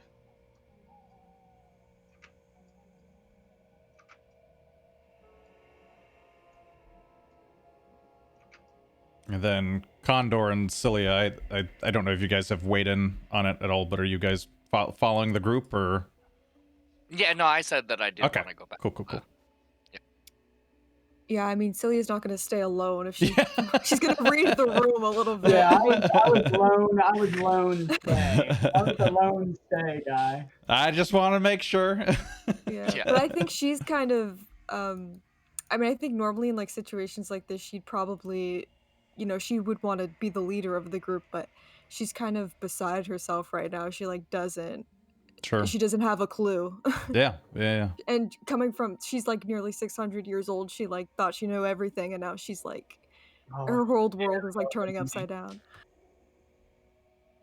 Okay, so you guys heading back now? Yep. Yeah. All right, so let me move y'all back. Oh man, you're still bleeding to death. I don't know how to make it stop, so let's just pretend it's not happening. Real quick. I got no explanation. You shoved that loincloth into it. We were just like, ah. It's so much blood. All right, so Hi. Why did I cut off? oh, did you cut off? Well, He's not on the map. Yeah. You're not on the map? You're just in the shadow. It's just a bit darker. I'm just reloading. What was the last thing you heard me saying? It's been a while since we've heard you talk. Yeah, when you talked to me and told me we should be patient, pretty much. Oh, geez, that's so fun. We could I go. had a 24-hour disconnect from my internet provider, and I guess it took like 20 or 30 seconds before I noticed it. Oh, jeez. God. If there's something else you want to say, we could go back to the other map. I don't mind. Oh, well, I said that Ezra is young, and she has a lot to learn. We should not mistake her foolishness for bravery sometimes, right? But she has the heart at the right spot. And I looked at Celia at that moment, looked back at Steve. So I think we should head back and inform Basilia about what has happened here and come back as soon as possible to take care of it. That was it, basically. Okay. Yeah. Okay. So you all head back. You're walking for some good period of time. And it's still quite dark out. It's still nighttime. And at this point in the day, you all are probably feeling a small amount of fatigue from it all. Not exhaustion or anything, nothing like that. I just mean you're just getting a little tired. But Condor and Lizanther, roll perception checks for me.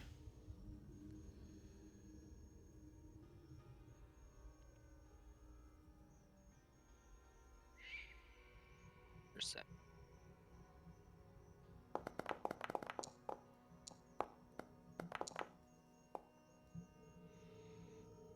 Okay, so Lizanther, you'd actually probably notice this within about an hour of your walk. It's not the smell so much as the sudden lack of, or the gradual lackening of smell. But you look at the head that you have on the stick. It's disintegrating. The farther we walk.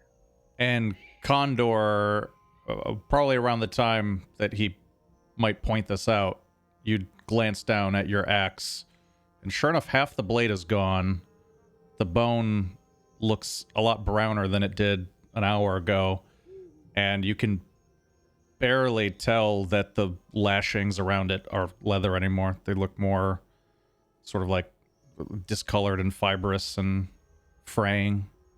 Okay, I just want to make sure that it's still secured to my belt, even if it's It starting is. to go back. It is. So, okay.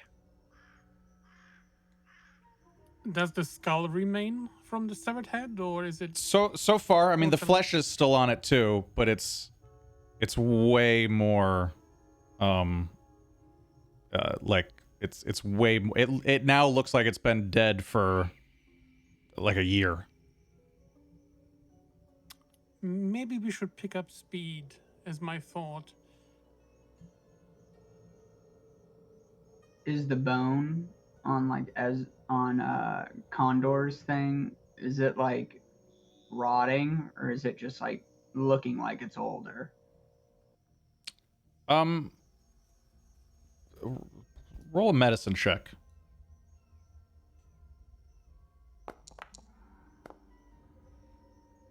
It looks, you know, you're not like a master of bones or anything, but Yeah.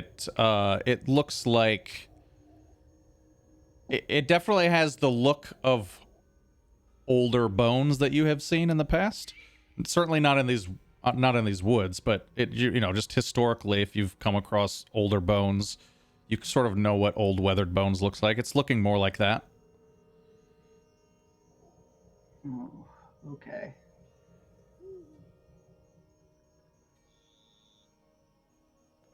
I look to Condor and say, like, I just, he can hear me. I'm just kind of like talking out loud, like questioning. I wonder what happens if the farther we move. Is it gonna?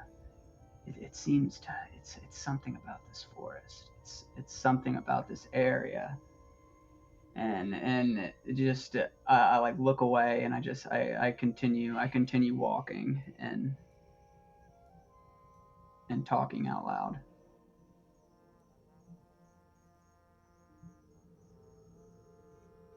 Okay. You can. Whatever it was that we encountered, it was not life. That's the only thing I can tell you.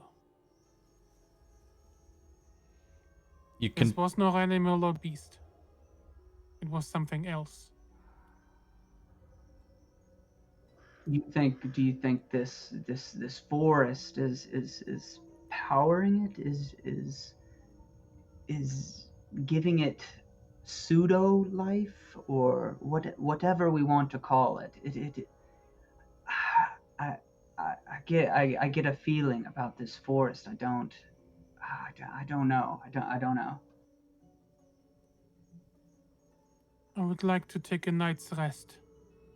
and think about it a bit more before I come to a conclusion that might be false. But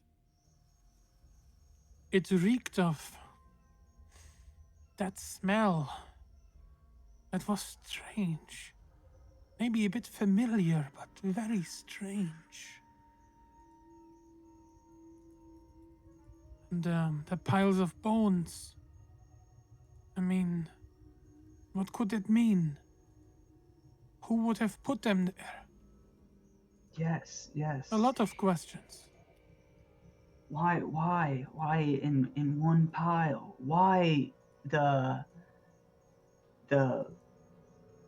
whatever it was called, the one with the head we have? Why was he seemed like he was waiting. He was across. He was staring at it. I don't understand. I have so many questions. Whatever it means that the humans, they set that up, at least according to Basilia. Whoa. If they could do that back then, imagine what they could do now. Didn't say the humans could do. Let's not jump to conclusions. She said the humans left this forest for some reason. There's a reason they don't live here anymore. She didn't say. Don't let your prejudices cloud the answers.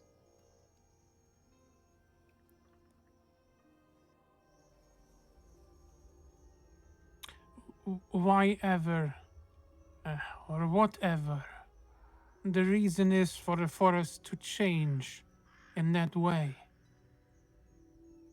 is beyond me. The only thing I know that it holds power. So whatever it was, whatever it is, it seems to be powerful. And we need to find out what it is and who brought it there.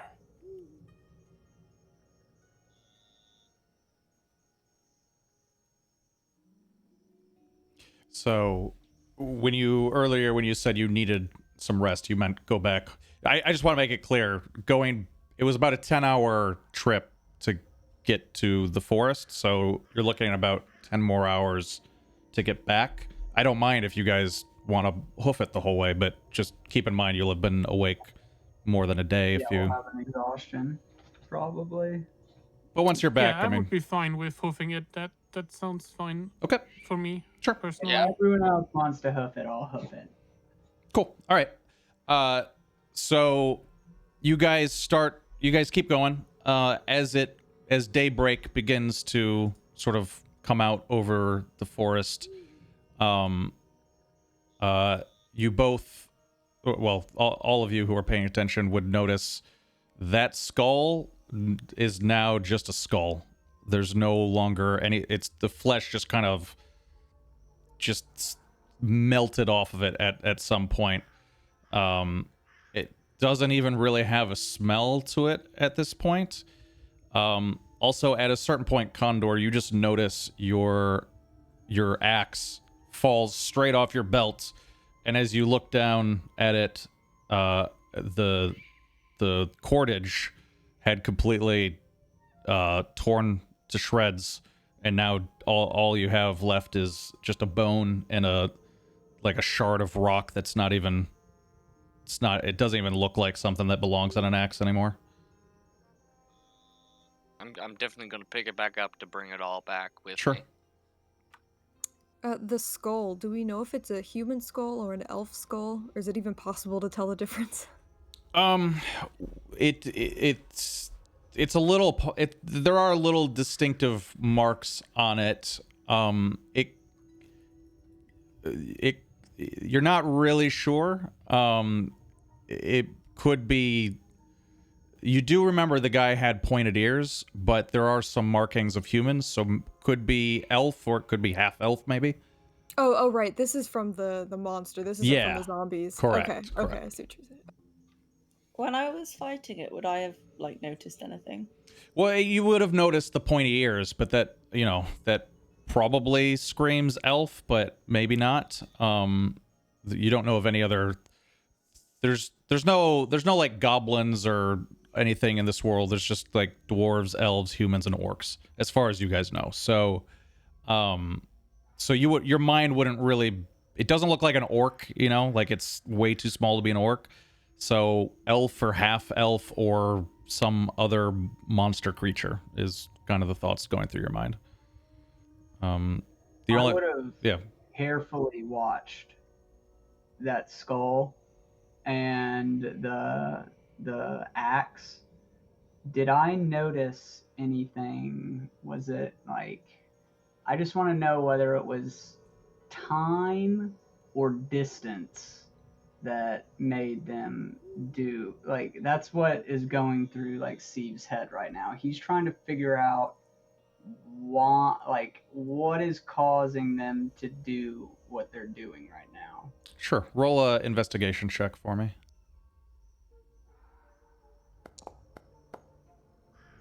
Oh my gosh, the only thing I'm good at. You're really, it's really a stumper. You're not really sure. If you experimented, you know what I mean, like that you could maybe figure it out, but just the problem is you're walking back, so it's like while you're walking back, is it the walking back or is it the I can't time? take it from them and walk it back towards the Right, forest. right. Yeah. So it just kind of is what it is. Okay.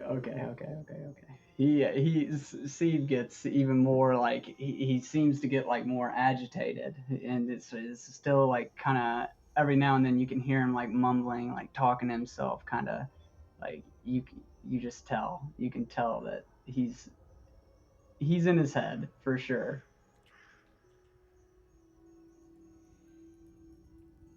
All right. And eventually you all get back to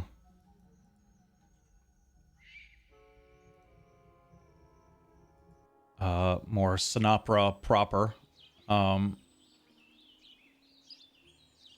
And as you reach sort of the, not gates, but like the front door area, you, at this point, the skull has withered so much that it's just a bunch of little shards of bone flakes, and the bone from the axe similarly has really broken into smaller splinters. Like you can't tell it's an axe anymore. You could barely even tell that it was a bone. Like, it's hard to tell the difference between this and just like flakes of shards of little white rocks. It's like this period of you know, like entropy is really, there's nothing intuitive about it. You're not it's really difficult to tell what's going on. It's incredibly confusing.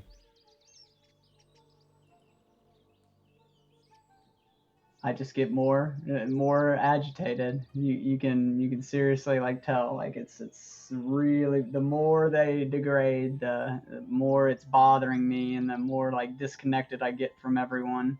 And I just walk super far ahead, and I'm just mumbling and rubbing my chin, rubbing my hair, rubbing the back of my neck. Like it looks like I'm having kind of a breakdown. Can I just say that Ezra has been like silent the whole trip back? Sure. And then just 1 second.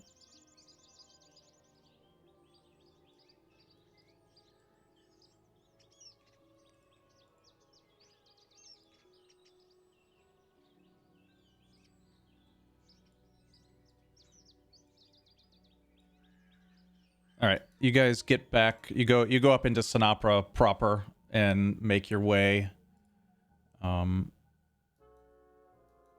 At this point, there's a little tiny meeting going on.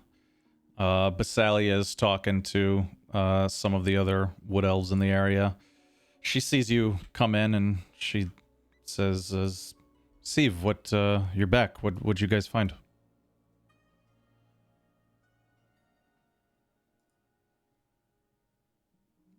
Yeah, my bad. No, you're I good. was talking that whole time. You're good. We found something. I don't know what it is. I don't know what it is. We have to go back immediately. We found there was this there was this pile of bones, and you can tell he's just like he's moving like his thoughts are moving 1,000 miles an hour, and he can barely. She just reaches out and she grabs you by the shoulder and she just says, "Take a breath." Okay.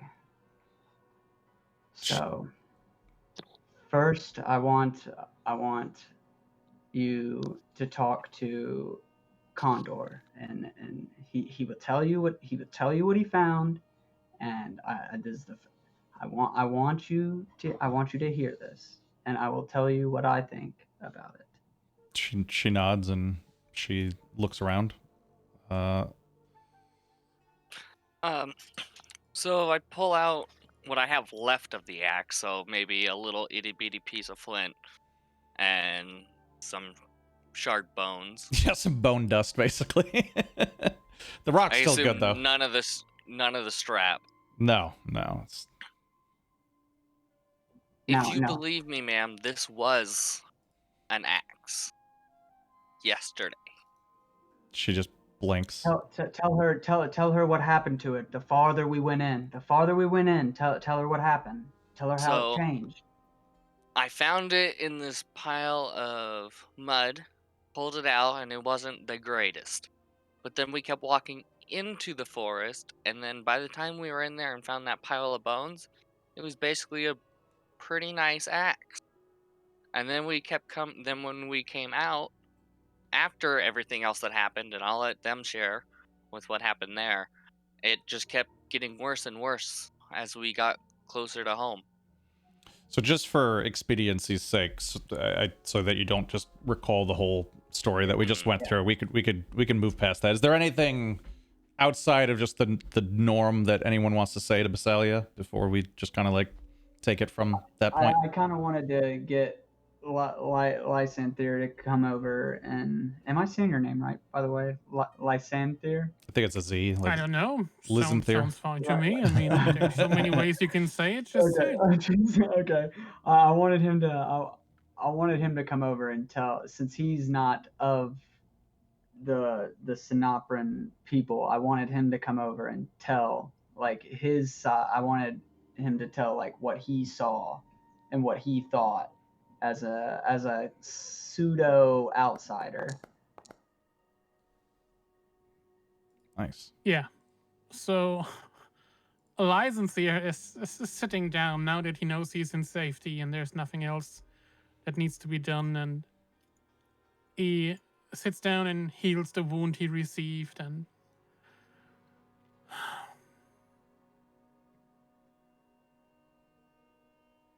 I want the truth, Basalia. She looks over at you. Interest clearly piqued by the way you put that.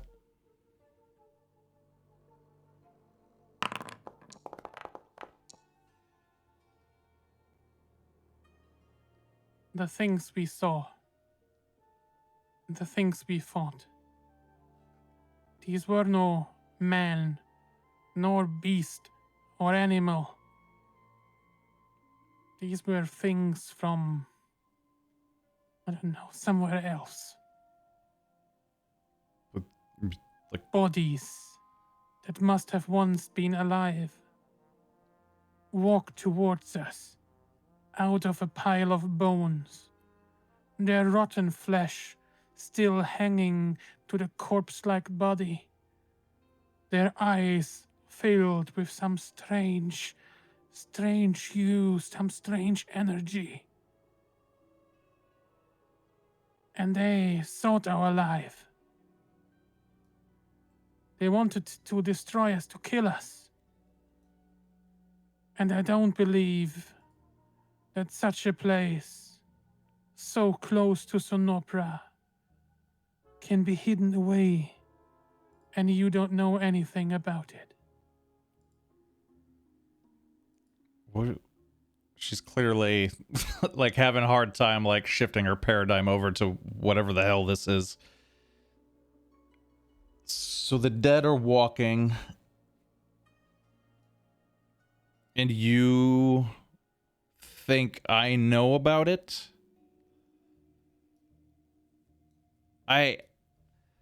We don't go in there. Whatever you guys saw, if you even, we know there are illusion magics out there. Who's to say that you weren't brainwashed or saw something that wasn't there? Even if you did see what was there, we don't go out that way. It was no illusion. Fine. If it was an illusion, it was an illusion that also affected all the animals and nature itself.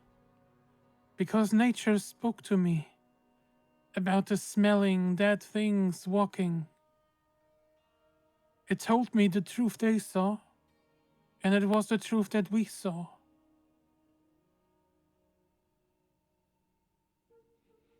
I don't know if I don't understand how. You said you don't go to these places. You ignore them. How can you? If you have a wound that hurts, do you leave it open and fester? Or do you take a look and try to heal it? Why has nothing happened here until today? She clearly looks uncomfortable by the question, kind of looks over at Cilia and says, maybe this was a failure of mine and perhaps all of us. Maybe we should have... I don't know, there's something hidden in our past that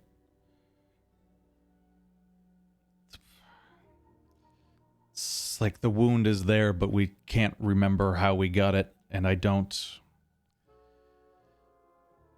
I'm sorry for my part in this, but perhaps Cilia bringing this to us will finally make us look it in the face. I'm determined. I want to know the truth myself. I would like to go back out there. Perhaps we need to take a lot more of us.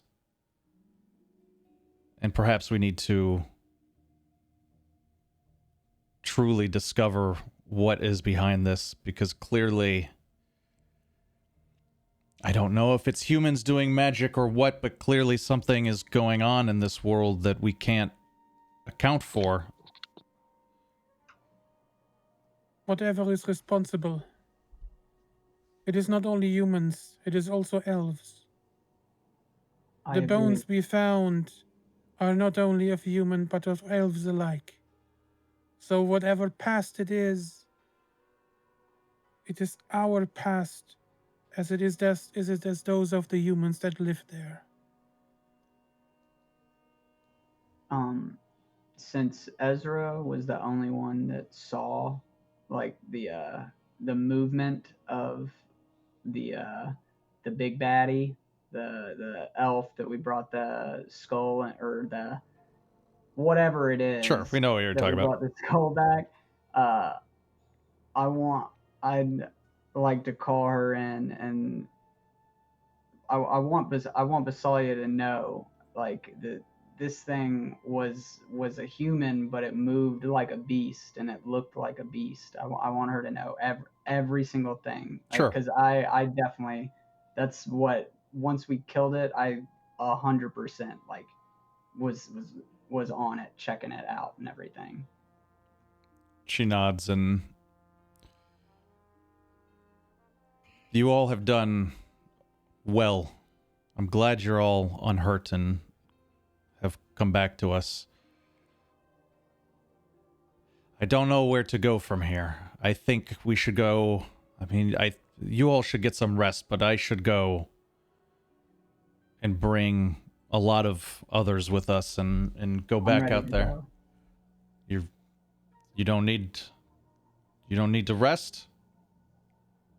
I will go if you need me. She slowly nods and kind of looks around at the rest of you. Yeah, I slightly shake my head. No, not I was gonna say, Ezra is not in the room. Oh, yeah. All I need is an hour. All I need is a short rest. So, and would we have got it on the walk back? Would that technically be a short rest? I have a request, Basalia. Let me think about the short rest thing. What is it? With your permission, I would like to stay here. At least till we find an answer to the problem. And maybe I have 2 requests. Next time we go in, I want you that we bring a human. I want to see if it affects him the same as it does us. Steve nods, and he definitely mulls like what this could mean. She thinks about that and looks over at Cilia. What do you think? Cilia's pretty shaken, but well, I would like to speak with my compatriot that I came with, Forte, if he's still here, but if you want a human, I could always get one. We only have 100,000 of them. Bring the guard. Ooh, yes. The guard who did magic, yes. Yes. Well, I have someone watching him. He shouldn't be too hard to find. And he seems pretty, favorable with the elves. I don't think it would take much convincing. Basalia nods and says, it'll take you some time to get out there and come back. Perhaps in the meantime, we can run some tests of our own. Steve, would you be willing to go out into the Eastlands and snatch a human or two? If that is what you wish, I will. She shrugs and I would rather convince them to come than snatch them. As you know, She shrugs. I don't really care about your methods. I just, one of the smaller tribes, just convince or force. I'd just get them here. Okay. It's going to take Cilia weeks to get there and back again. We can't just sit on this for that long. You could go off into you could leave the forest, grab some humans, and be back in less than 1 week. I prefer to find some humans near the forest that we just, the old forest, that's what it's called, right? Fermata Forest. Fermata Forest. Near that region. I want to find like the closest people, and I just want to go around and she nods. Ask. Take whoever is willing to go with you and get it done. Condor, would you like to come? She waves this off. Do it on your own time, not on mine. Okay. She looks at Cilia. Your compatriot is still here. We'll get you in touch with him. And she looks over at Lizanthere and says, you are more than welcome to stay. But, and I don't have to tell you this, but you know the relationship between Sonopra and your people. I expect you will not flare up any old resentments.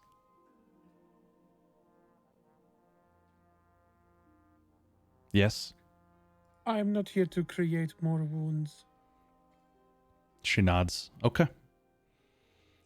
Then I will give you all some time to rest, and perhaps we will go back out together or separately.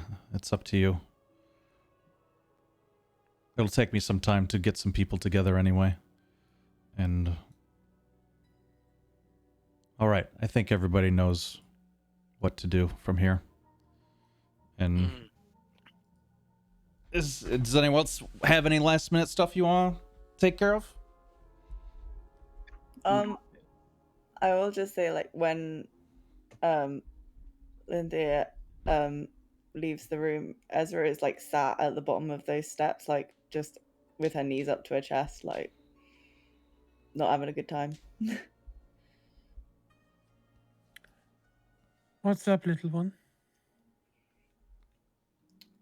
This was a bad idea. I want to go home. Why?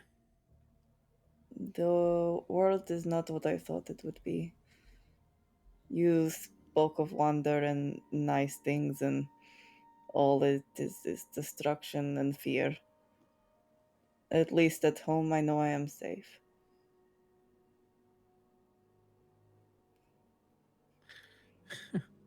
There's a slight chuckle. Ezra, it is not that easy. I mean, yes, you have a good life in Staffordshire, in our village, but this is more important. If you ignore what we saw today, don't you think this city is a wonderful place? But sometimes, you know, things happen. There are threats emerging, things to be uncovered, and suddenly what once was beautiful suddenly shines in a different light.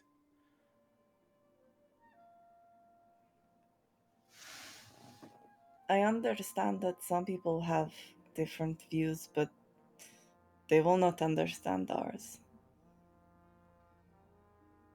And at least with our family, we do not have to face these problems with them because they will not come to us. Nobody comes Understand. to us. I told Pasalia I would stay here and make sure that we find an answer to what is going on. I would be much more happy if you would be at my side, considering how well you fought. I do not think I fought very well. I ran. But if it is what you wish, I will stay. What are you talking about? We chopped its head off. It nearly had a chance to act. Yes, but I ran. And this is the problem. At first, I was afraid. A warrior is never afraid. Fear is nothing to fear. Fear is a good thing. Sometimes fear protects you. You just acted like a little fox. Until you showed your teeth and bit it. Don't fear your fears. You need to embrace them. She lets out a little chuckle and gets herself up and just sort of goes, "Oh, okay. I will stay for now. Mainly because I do not want to travel back alone."